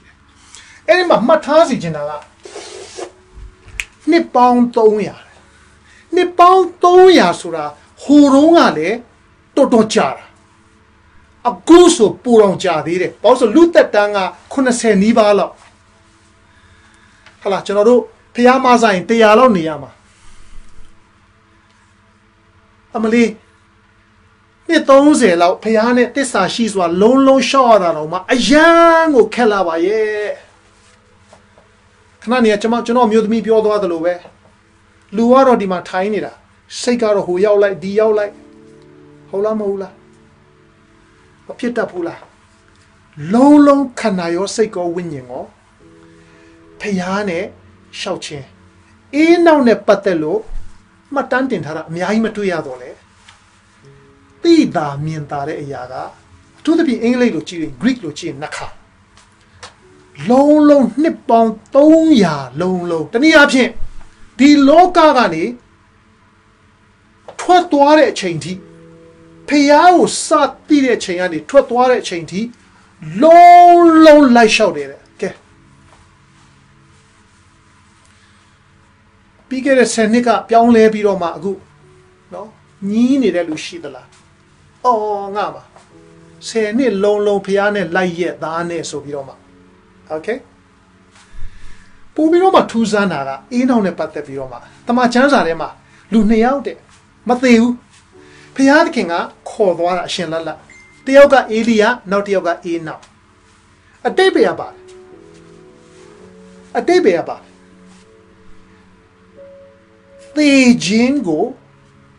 I'll mean jinquia. The jinga, the lugo ma'amu. Any piano low shouted kama. The machanza babiola de medema. Nago yonchido to the crypto of your the londole, shelling de beabale. But they would out your the londole shelling me, Matthew. Yuda, no, General Yuda. Kanji the Kamen Shia, no, Salisanga Sapachilo Shie, Eno ne Patepiroma, Eno ye prope pujago, Popiata. Eno ye prope pujetema, no, ne Patepiroma, Juda oras au Palushi, not Jane Theodore to the twice dead, okay? The Jia, the Kare on a mo, Nakaroma on Kare Ludi, she no. Dame cheton you come on one echinogaro, the jingo on yare quick. The near option, Piashu on Giloshin, low one Mathe Melody. Hallelujah, praise the Lord. Alu Chuicho Luya, you Gine. Dame, eat or check up Alesoye, Taro ya. Pide kama, Taro ya pide kama, long piane shower. Diniama, piane long shawny vale. Tabime Bajon di Lori Piniarale. Eno go to a mebo low lame. Eno piane, knit toya shokera. Dajon General Dia Pueri Alon, no, to do, General booking long, Enogo. The chain, Gongi Yalo she. Enogo interview low child, General Di Pueri. Knit toya long piane shoulder. Piarkia, PPH, Pupian door. General Di Jones Sinjineka, Piarkia, Babioles or COVID situation at chain in a patavio shin biroma. General Sima, General Mammy the law, Dona Jovi, Lila law, General lockdown. General Nakilo, Aqua waited Tatwelumia. General Haluri Sanapiare, Gigi, Melbourne, Baroma solution, Yaja, Muso, Palladi, or Matanya, Luripilla. Just since I cheated, Baja, the loud Tira, General Rogo Chonan Tara. ကျွန်တော်ရတဲ့အဖြေကဘာလဲဆိုလို့ရှိရင်ကိုဗစ်ရောဂါမဖြစ်အောင်လို့ကြွယ်ကာတာလွတ်ဖို့အဲ့ဒီအခြေအနေမှာချက်ချင်းလက်ငင်းကြီးလွတ်ပေးလိုက်လို့ရှိရင်ယောဂဖြစ်ပြီးကြွအဲ့တော့အင်းနောက်ကလည်းနှစ်300လုံးလုံးဘုရားသခင်ကသူ့ကိုချုံနှောင်ထားတဲ့သဘောမျိုးပဲဒီလောကမှာဒါပေမဲ့ဘုရားနဲ့အတူသွားနေတာကိစ္စမရှိဘူးချုံနှောင်ခံရပါစေကိစ္စမရှိဘူးနော်ကျွန်တော်တို့မလွတ်လပ်ချင်နေပါစေဒါပေမဲ့ဘုရားနဲ့သွားနေတယ်ဆိုလို့ရှိရင်တော့အင်းနောက်ကဲ့သို့တစ်ချိန်မှာလုံးဝမသေးဘူးဆိုတဲ့အာမခံချက်ကိုရတော့သူများဖြစ်တယ် Hallelujah praise the Lord အဲ့တော့အင်းနောက်ကအင်္ဂလိပ်လိုဘုရားသခင်နဲ့ walk 300 years နှစ်ပေါင်း300မြန်မာလူကသွားလာတယ်ဆိုတော့ကျွန်တော်မျိုးမျိုးလေ့လာကြည့်တယ်ဟေပြဲเนาะဘာသာစကားဟလားပေါင်းဆိုကပ္ပဦးကျမ်းဆိုတော့နောက်ပြီးတော့ဓမ္မသစ်မှာလဲဟလားမျိုးမျိုးစဉ်းစားကြည့်တဲ့အခါမှာဘုရားနဲ့တူသွားလာတယ်ဆိုတဲ့အဓိပ္ပာယ်ကเนาะဘုရားရဲ့အလိုတော်နဲ့ညီသွားတယ်ဖျားစီကသင်ယူတယ်နော်ဖျားစီကအမြဲနားဆွင့်နေတယ်ဖျားနဲ့စကားပြောခြင်းတယ်နော်နောက်ပြီးတော့မှနော်ဖျားရဲ့နိယာမကိုသိခြင်းတယ်သွားခြင်းတယ်ဆင်ခြင်းနေတယ်ဟလာဆာလံစကားနဲ့ပြောမယ်ဆိုလို့ရှိရင်နေညာမပြတ်ဆင်ခြင်းတယ်ဆိုတဲ့သဘောမျိုးပေါ့နော်ဒါပေမဲ့ကျွန်တော်ဆူတောင်းပြီးသွားတဲ့အခါမှာနော်တချို့လူများအတွက်ကောင်းကြီးဖြစ်လိမ့်မယ်တချို့အတွက်ဖြစ်ချင်မှဖြစ်မယ်ဒါပေမဲ့ကျွန်တော်အတွက်တော့ဖြစ်တဲ့အရာတစ်ခုကဘာလဲဆိုတော့အင်းနောက်နှစ်ပေါင်း300လုံးလုံးဘုရားနဲ့သွားတယ်ဆိုတဲ့အရာကိုဘုရားသခင်ကဒီစလုံးတစ်လုံးနဲ့ကျွန်တော်ပေါ်ပြဒီစလုံးတစ်လုံးနဲ့ breath အသက်အဲ့တော့ကျွန်တော်တို့ကာယနဲ့ဆိုင်တဲ့အသက်ဆိုလို့ရှိရင်လောက်ရတာနှစ်ခုရှိတယ်တစ်ခုကရှူသွင်းတယ်နောက်တစ်ခုကရှူထုတ်တယ်ဟုတ်လားမဟုတ်လားကာယနဲ့ပတ်သက်ဒါသတိထားမိသည်ဖြစ်စေမထားမိသည်ဖြစ်စေသဘောတူသည်ဖြစ်စေမတူသည်ဖြစ်စေကျွန်တော်နဲ့ကျမကအခုလေကိုရှူသွင်းတယ်ရှူထုတ်တယ်တစ်ဖက်မှာဒီလေကအထူးသဖြင့်အခုပြီးခဲ့တဲ့နှစ်အခုချိန်ထိကာလမှာအင်မတန်မှရေပန်းစားတဲ့စကလုံးတစ်လုံးလည်းဖြစ်လာတယ်ဟုတ်လားမဟုတ်လားအောက်ဆီဂျင်ဟုတ်တယ်နော်အတိကလူကိုသွားထိစေတာကအသက်ရှူတဲ့ကဏ္ဍကိုသွားထိစေတာโอเคအသက်မရှူနိုင်တော့တဲ့အခါမှာနော်ဆုံးပါသွားကြတယ်ဟုတ်တယ်ဟုတ်အဲ့တော့အင်းနောက်ကဘုရားသခင်နဲ့အတူသွားလာတယ်ရှောက်တယ်လေ့လာတယ်နီးခံတယ်နော်ကောင်းကြီးခံရတယ်နော်ကောင်းကြီးပေးစသဖြင့်ပေါ့အဲ့ဒါတွေကအားလုံးမှန်တယ်ဒါပေမဲ့ကျွန်တော်အတွက်ဒီနေ့ရလိုက်တဲ့အရာလေးကိုကျွန်တော်ပေးချင်တာကအင်းနောက်ကဘုရားကိုရှူသွင်းတယ်ဘုရားကိုရှူထုတ်တယ်အဲ့ဒီ concept အဲ့ဒီအတွေးခေါ်ကချစ်တော်ညီကိုမောင်တို့များအတွက်ရည်စရာမိကွန်းထုတ်စရာဖြစ်ကောင်းဖြစ်လိမ့်မယ်အပြစ်မတင်ပါဘူးကျွန်တော်တရက်ကျွန်တော်မှတ်မိတယ်ဥရောပကနေကျွန်တော်ပြန်လာတဲ့အခါမှာလေပြန်ပေါ်မှာတခါမှမကြားဘူးတဲ့နော်အရာကိုကျွန်တော်ကြားရတယ်ကျွန်တော်ဆူတောင်းနေတယ်ဘုရားသခင်နဲ့နော်တိတ်တိတ်လေးပဲပေါ့လေပြန်ပေါ်မှာ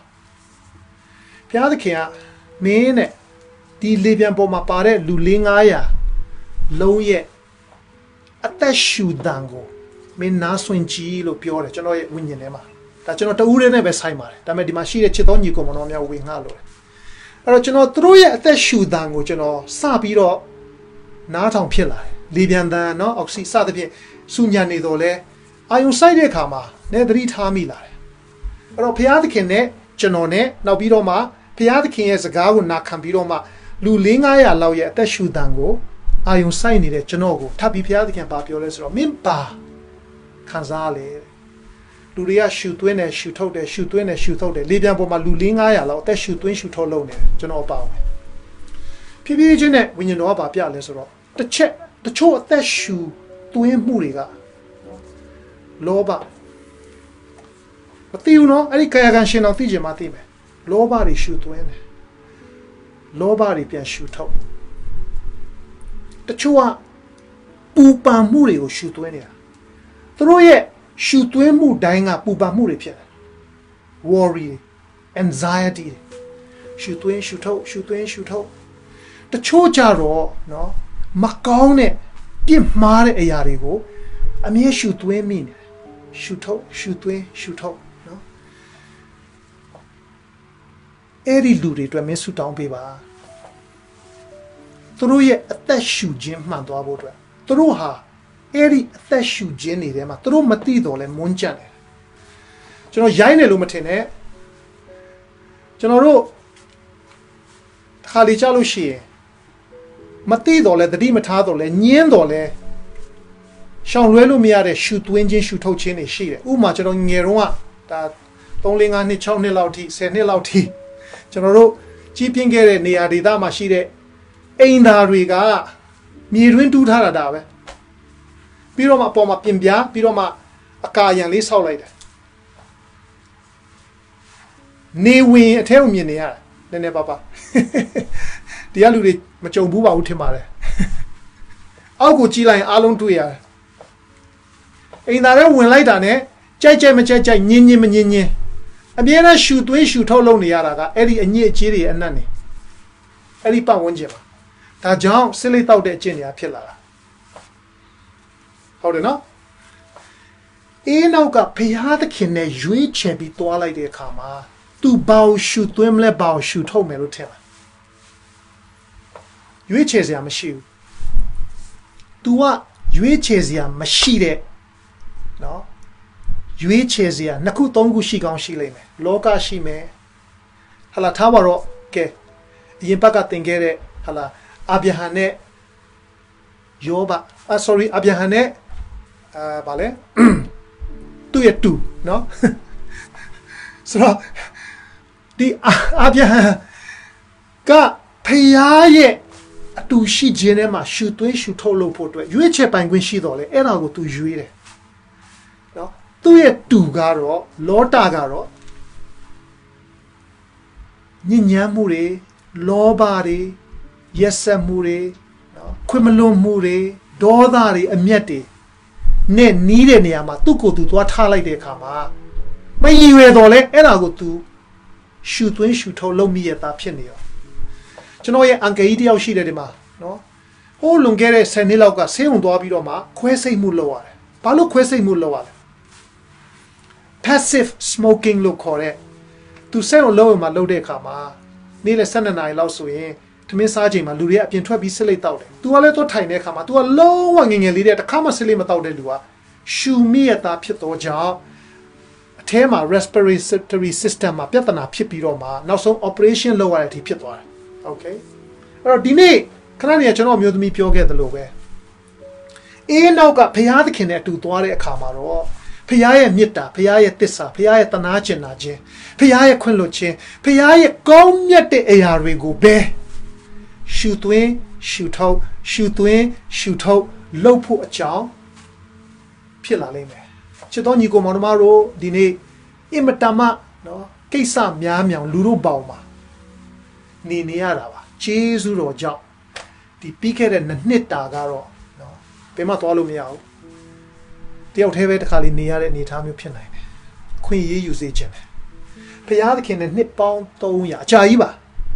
ချက်ချင်းမဟုတ်ဘူးဖြစ်ခနဲ့တစ်ခနဲ့မဟုတ်ဘူးအကြာကြီးနော်ဘုရားသခင်ကမလွတ်ဘူးဖြစ်ပြချင်းလွတ်ပေးပြီးတော့အဆုံးမှာတော့ဘုရားသခင်ရဲ့လုံးဝနော်ခေါ်သွားခြင်းကိုခံရတဲ့အေးနောက်ဖြစ်တယ်ဆိုတော့ဒီနေ့ယူစရာသင်ခန်းစာရှိတယ်ဟာလေလုယာဒီနေ့ကျွန်တော်တို့ဘုရားကိုရှုသွင်းအောင်ဘုရားကိုရှုထုတ်ပါဒီနေ့ကျွန်တော်တို့သတိမထားမိတော့လဲကျမတို့သတိမထားမိတော့လဲဖျားနဲ့မဆိုင်တဲ့အရာတွေကိုရှူသွင်းရှူထုတ်လုပ်နေတာတွေအများကြီးရှိနိုင်တယ်။အဲ့တော့ဒီနေ့ဝိညာဉ်တော်နဲ့အချိန်ယူတဲ့အခါမှာတော့ဘယ်အရာကဖျားနဲ့ဆိုင်တယ်လဲ။အဲ့ဒီအရာကိုရှူသွင်းရှူထုတ်လုပ်တဲ့အခါမှာအတွင်းမှာစိတ်တန်ရာရှိနေသောသူပင်လျက်ဖျားသခင်ရဲ့အောက်ဆီဂျင်အားဖြင့်တက်တာပြီးတော့မှသူများကိုလည်းကူညီမဆနိုင်တဲ့သူဖြစ်နိုင်။ဒါကြောင့်ကျွန်တော်မျိုးသမီးပြောခဲ့တယ်လောကသိပ္ပံပညာ psychology psychiatry ဒီအရာတွေကအကန့်အသတ်ရှိတယ်သိကောင်းတယ်အကန့်အသတ်ရှိတယ်အဲ့ဒါတွေရဲ့အထက်မှာအဲ့ဒါတွေရဲ့တစ်ဖက်မှာသူတို့ရဲ့နော်သူတို့သတိထားကြည့်မိကြမှာထားမယ်သူတို့အတိမပြုတ်ကြမှာပြုတ်မယ်ဒါပေမဲ့အဲ့ဒါအားလုံးရဲ့အထက်မှာရှိတဲ့အသက်ရှင်သောဖျားသခင်၌ရှိတဲ့အရာတစ်ခုကပါလဲဆိုလို့ရှိရင်နော် ကျွန်တော်မျိုးသမီးပြောသွားတယ်လူဟာဒုက္ခရောက်တဲ့အခါမှာနံပါတ်1 flight ပြေးမယ်ရှောင်မယ်နံပါတ်2 fight ပြန်ရင်ဆိုင်မယ်နံပါတ်3 freeze လုံးဝထုံသွားတဲ့သဘောရှိတယ်ဒါမဲ့ဖျားနဲ့ပတ်သက်လာလို့ရှိရင်ဘဒုမှမရှိတဲ့အရာတစ်ခုရှိတယ်အဲ့ဒါကဘာလဲဆိုလို့ရှိရင်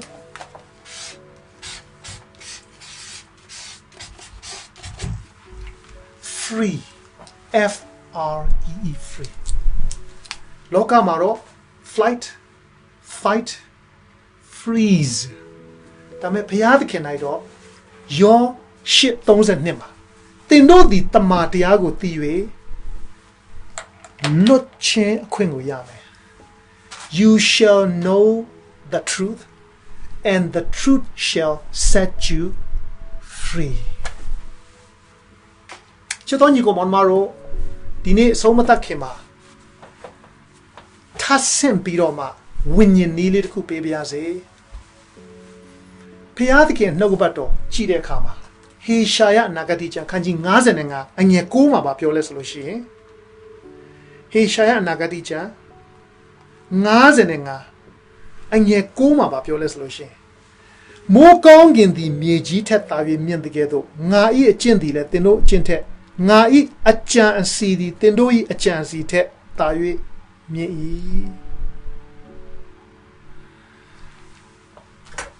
ကျွန်တော်မျိုးသမီးပြောသွားတာ ਨੇ ကျွန်တော်အစပြုတာ ਨੇ အခုဆက်စမယ်ဆိုရင်သူပြောသွားတဲ့အုံနောက်စဉ်းစားကြံစီနိုင်တဲ့အပိုင်းခိုင်မာလို့ရှိရင်ခံစားချက်မှာဖြစ်လာတဲ့ခန္ဓာကိုအကျိုးမဲ့စေနိုင်လောက်တဲ့အထိအန္တရာယ်ဖြစ်နိုင်တဲ့အရာများကိုဆက်ပြီးတော့မှနော်တက်တာစေနိုင်တယ်ထိန်းချုပ်နိုင်တယ်ဒါပေမဲ့ပြဿနာလူအနေနဲ့မတတ်နိုင်ကျွန်တော်မျိုးသမီးပြောခဲ့တယ်ငယ်ငယ်တုန်းကဖြစ်တဲ့အဖြစ်ပြက်လေးတွေအတွေ့အကြုံလေးတွေကြီးမှဖြစ်တာလည်းဖြစ်နိုင်တယ်လွန်လွန်လတ်လတ်ဖြစ်တာဖြစ်နိုင်တယ်မိသားစုထဲမှာဆုံးပါသွားတာတိမ်ပါသွားတာတခုတစုံတရာဖြစ်တာသူများစော်ကားတာကျွန်တော်ငယ်ငယ်တုန်းကဆိုလို့ရှိရင်တဲ့73နှစ်လောက်မှထင်ပါတယ်ကျွန်တော်မမှတ်မိတော့တိကျဝတ်သက်ပေါက်တယ်ကလေးမရနိုင်တော့ဘူးဆိုတော့အဲ့ဒီစကားအဲ့ဒါကကျွန်တော်ထဲမှာခံစားချက်ထဲမှာအင်မတန်မှကြီးမားတဲ့အရာဖြစ်သွားတဲ့အခါမှာစင်ကြင်စဉ်းစားနိုင်မှုကအင်္ဂလိပ်လို thought THOUGHT thinking အဲ့ဒါကဘလို့မှမရှင်နိုင်တော့တဲ့အခါမှာကျွန်တော်လုံးဝမိမမယူချင်တော့ဘူးရီးစားတော့ထားခြင်းတယ်မိမမယူချင်တော့မိမယူရင်ပေါ်မှာလေကလေးရမှာမဟုတ်ဆိုတော့နှစ်ပေါင်းများစွာအထဲမှာရှိတယ်ဒါပေမဲ့ကျေးဇူးတော်ကြောင့်ဝိညာဉ်တော်ရတဲ့အခါမှာတော့တမန်ကျမ်းစာပြောတယ်သင်တို့ဒီတမန်တရားကိုသိ၍လွတ်ချင်းခွင့်ကိုရမယ်အဲ့တော့ခုနပြောသွားတဲ့ဟေရှာ55နဲ့ဘယ်လိုဆိုင်တယ်လဲအေးနောက်ကဖျားသခင်နဲ့အတူသွားလာတဲ့အခါမှာတဲ့နောက်တစ်ခုအေးလောက်ရမယ့်အရာကဖျားစကားကိုအမြဲကြားနေကြားတယ်ရေးထားတဲ့စောစောတော့ကြားတယ်နော်သူများပြောတာတွေကြားတယ်ဟိုလူပြောတာတွေကြားတယ်နော်အဲ့တော့တခါလေကြားရင်ကြားခြင်းကရုပ်ပုံဖြစ်နိုင်တယ်တခါလေကြားခြင်းကနော်အတွေ့အကြုံဖြစ်နိုင်တယ်အဲ့ဒါဒီအားလုံးကိုပြန်ပြီးတော့မှဖြီလိုက်လို့ရှိရင်ကြားတာပဲတကယ်ကတော့အင်္ဂလိပ်လို language လို့ခေါ်တယ် okay language အဲ့တော့ဒီကြားခြင်းနဲ့ပတ်သက်ပြီးတော့မှတနည်းအားဖြင့်စကားပေါ့အဲ့ဒါပိုကောင်းတယ်စကားတွေ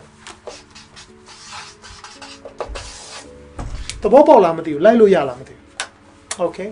တင်ပါကြားတယ်လဲဆိုတာကတင်ပါနားထောင်တယ်လဲဆိုတာကတနည်းအားဖြင့်တင်ပါရှူသွင်းတယ်လဲဆိုတာကတင့်ရဲ့အသက်တာမှာသွားပြီးတော့မှကြံနေမဲ့အရာဖြစ်တယ်ဆိုတော့နားလဲစေချင်တယ်လူအနေနဲ့မတတ်နိုင်တော့တဲ့အနေအထားဖြစ်တယ်စင်ကျင်စဉ်းစားနိုင်မှုကလည်းအာမတန်တော့တဲ့အနေအထားဖြစ်တယ်ဟေရှာ55ကဘုရားသခင်ရဲ့ thought thinking အကြံစီစဉ်းစားခြင်းကလူရဲ့ thought thinking အကြံစီစဉ်းစားခြင်းတဲ့ပို့ပြီးတော့မြင့်မားတယ်ဆိုတော့မျှော်လင့်ချက်နံပါတ်1ကျွန်တော်တို့စဉ်းစားနိုင်မှုစင်ကျင်နိုင်မှုကျွန်တော်တို့ရဲ့နော် prefrontal လို့ခေါ်တဲ့နော်ဒါအန်ဒီယမဟုတ်ပါဘူးဒါအန်ဒီယဟုတ်တယ်ဒါတော့မယူနဲ့ဒါကိုယူတင်တယ်ဆိုတော့အဲ့ဒီအပိုင်းကမစွမ်းသည့်တိုင် ကျွန်တော်ကျမရဲ့ကိုခန္ဓာအုံနောက်ကိုဖန်ဆင်းတဲ့ဖယားသခင်ကရှိတယ်တမန်ကျမ်းစာတာကိုပြောတာအဲ့ဒီဖယားသခင်နဲ့အေးနောက်အတူလျှောက်တဲ့ကဲတော့ကျွန်တော်ကျမလည်းဒီနေ့လျှောက်လို့ရှိရင်တာကိုပြောတာစကားလူတိုင်းစကားတစ်မျိုးတော့ပြောတာပဲမဟုတ်ဘူးလားကျွန်တော်ထင်ပါတယ်မြန်မာပြည်သူပြည်သားတွေဆိုရင်အနည်းဆုံး2မျိုးလောက်တော့ပြောကြလိမ့်မယ်တိုင်းရင်းသားတွေဆိုရင်ဟုတ်တယ်မလားကျွန်တော်စကားအယံဝါသနာပါတယ်စကားအယံတတ်ချင်တယ်ကျွန်တော်သိတဲ့နော်ဘာလို့လဲဆိုတော့စကားကကျွန်တော်ကျမရဲ့အတွေးခေါ်ကိုပြောင်းလဲစေတယ်ဒီနေ့ကျွန်တော်အခုစကားနဲ့ပဲချစ်တော်ညီကိုမောင်နှမများရဲ့အသက်တာကိုဟာလာကောင်းကြီးဖြစ်ရင်လည်းဖြစ်နော်ဒါမှမဟုတ်ရင်သင်တာပဲဖြစ်စကားနဲ့ပဲပြောနေတာမဟုတ်လားအဲ့ဒီစကားတွေကကျွန်တော်ရဲ့စဉ်းစားမှုဒီထဲမှာရှိတဲ့ကျွန်တော်ရဲ့စဉ်းစားမှုဟာလာကိုနော်စကလုံးများနဲ့ပုံဖော်တာမဟုတ်ဘူးလားတဘောကဟုတ်တယ်ဟုတ်ဆိုတော့ကျွန်တော်စကားပိုကြွယ်လေနော်ဒါလူအနေနဲ့ပြောတာနော်ညီကိုမောင်တို့များအတွက်ပို့ပြီးအကျိုးရှိလေမဖြစ်နိုင်ဘူးလားအဲ့တော့စကားတတ်ဖို့အတွက်ကျွန်တော်စဉ်းစားတဲ့အခါမှာအကောင်းဆုံးနည်းတစ်ခုကပါလေတက်လားဥပမာထားပါတော့ကျွန်တော်ယူရီးယားစကားတတ်ချင်တယ်ဆိုရင်ယူရီးယားစာကြောင်းမှာသွားသင်လို့ရတယ်ဒါပေမဲ့မတတ်ဘူးတေချာပေါ့ကျွန်တော်ပြောပြစေအကောင်းဆုံးစကားတကယ်တတ်ချင်လို့ရှိရင်အဲ့ဒီမူရင်းစကားကိုပြောတဲ့လူနဲ့အတူတူနေခြင်းอ่ะเนาะသင်စကားတတ်သွားလိမ့်မယ်เนาะကျွန်တော်ယူရီးယားမှာနေတဲ့အခါမှာကျွန်တော်တွေ့တယ်တချို့တွေကြောင်းသွားတက်တဲ့လူတွေရှိတယ်ဒါပေမဲ့ယူရီးယားရီးစားထားလိုက်တဲ့အခါမှာအဲ့လူတွေကပိုတက်တယ်ယူရီးယားရီးစားထားဖို့ပြောတာမဟုတ်ဘူးเนาะ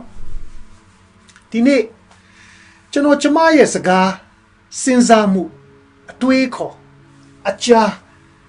ဒါတွေအားလုံးရဲ့အထက်မှာရှိတဲ့ငါရဲ့အကြံစီငါရဲ့စဉ်းစားမှုငါရဲ့ thinking ငါရဲ့ thought ကမင်းတို့ရဲ့အကြံစီမင်းတို့ရဲ့စဉ်းစားမှုမင်းတို့ရဲ့ thinking မင်းတို့ရဲ့ thought ပို့ပြီးတာတယ်ဆိုတော့မူရင်းစကားပြောသူဖြစ်တဲ့ဖယားသခင်နဲ့အတူလျှောက်လို့ရှိရင် wow ကျွန်တော်တို့တက်လာမယ့်စကားကကျွန်တော်တို့ရဲ့စဉ်းစားမှုကျွန်တော်တို့ရဲ့ thinking ကျွန်တော်တို့ရဲ့ thought ကိုပြောင်းလဲစေမှာမဟုတ်ဘူးလားအေးနောက်ကဖယားသခင်နဲ့ပါလို့နှစ်ပေါင်း300လုံးတစ္ဆာရှိစွာရှောက်ဖို့ဆုံးဖြတ်တယ်လေဆိုတဲ့အချက်ကိုကျွန်တော်ဒီနေ့သဘောပေါက်သွားတယ်ဖယားသခင်နဲ့အတူသွားလာပါဖယားသခင်ကိုရှူသွင်းပါဖယားသခင်ကိုရှူထုတ်ပါအသက်ရှူခြင်းကနော်နားမလေတော့ကြောင့်တတိမထားမိတော့ကြောင့်ရိုးရာဒလေးထုံးစံရဲ့လို့မဟုတ်တော့ကြောင့်ကျွန်တော်လွတ်သွားတာတွေအများကြီးပဲကဘာနဲ့အဝါမှာကြီးလိုက်တဲ့အခါမှာအဲ့ဒီအချက်ကလေးနဲ့ဖះအောင်မသိဘူးเนาะကောင်းကြီးရနေတဲ့လူတွေအများကြီးဒီနေ့ကျွန်တော်နေ့စဉ်အသက်ရှူတဲ့အခါမှာတတိတရားနဲ့ဖះအောင်ရှူရအောင်ဖះကိုရှူသွင်းရအောင်ဖះကိုရှူထုတ်ရအောင်ပြစ်စကဖြစ်နေတဲ့အနေထားဒီနေ့ကိုယ်ခန္ဓာဖះနဲ့တွားတဲ့အခါမှာဖះစကားထွက်လာတယ်ဖះစဉ်းစားလို့စဉ်းစားလာဒါကြောင့်ယူဒဩဝါဒစာမှာအေးနောက်ပရောဖက်ပြုတယ်ပရောဖက်ပြုတာမှန်လို့ရှိရင်လေယေဇကျေလအခန်းကြီး36เนาะကြည့်လို့ရှိရင်သေနေတဲ့လုံးဝမျောလင့်ခြင်းမရှိတဲ့ထားပါတော့ဒီနေရာမှာဒီနေ့ context မှာစိတ်တန်ရာဖြစ်နေတဲ့သူများပင်လေပြန်ပြီးကြမ်းမာလာတဲ့အခွင့်ရမယ်ပရောဖက်ပြုတာမိုင်းပရောဖက်ပြုတာပါတယ်အဲ့ဒီအယိုးတွေကိုဖျားရဲ့တတိဖျားရဲ့အစွမ်းကိုမှုတ်ထုတ်တာမဟုတ်လားHe breathed ချစ်တော်ညီကိုမောင်နှမတို့ဒီနေ့မိသားစုမိသားသမီးမိပတ်ဝန်းကျင်ကိုဖျားမှုတ်သွင်းပေးပါဖျားကိုရှူပါဖျားနဲ့အတူသွားလာပါမှန်တယ်ကြာကောင်းကြာလိမ့်မယ်အေးနောက်တည်ပင်လေနှစ်ပေါင်း300လုံးဒါပေမဲ့အာမခံချက်ကတင်တဲ့ကျွန်တော်ဘယ်တော့မသိဘူး Hallelujah praise the Lord Hallelujah praise the Lordသေလွန်တော့လဲရှင်မယ်တနည်းအားဖြင့်လုံးဝသေခြင်းကကျွန်တော်ကျမကိုမနိုင်ဘူး breathe အသက်ရှူထုတ်ရှူသွင်းအရောက်စီတိုင်းကိုဖျားရှင်ကောင်းချီးပေးပါစေဒီနေ့ဒီချိန်ထိနှလုံးသားမှန်ကန်လျက်နော်သူပါဝင်သူရောက်စီတိုင်းကိုဖျားရှင်ကောင်းချီးပေးပါစေ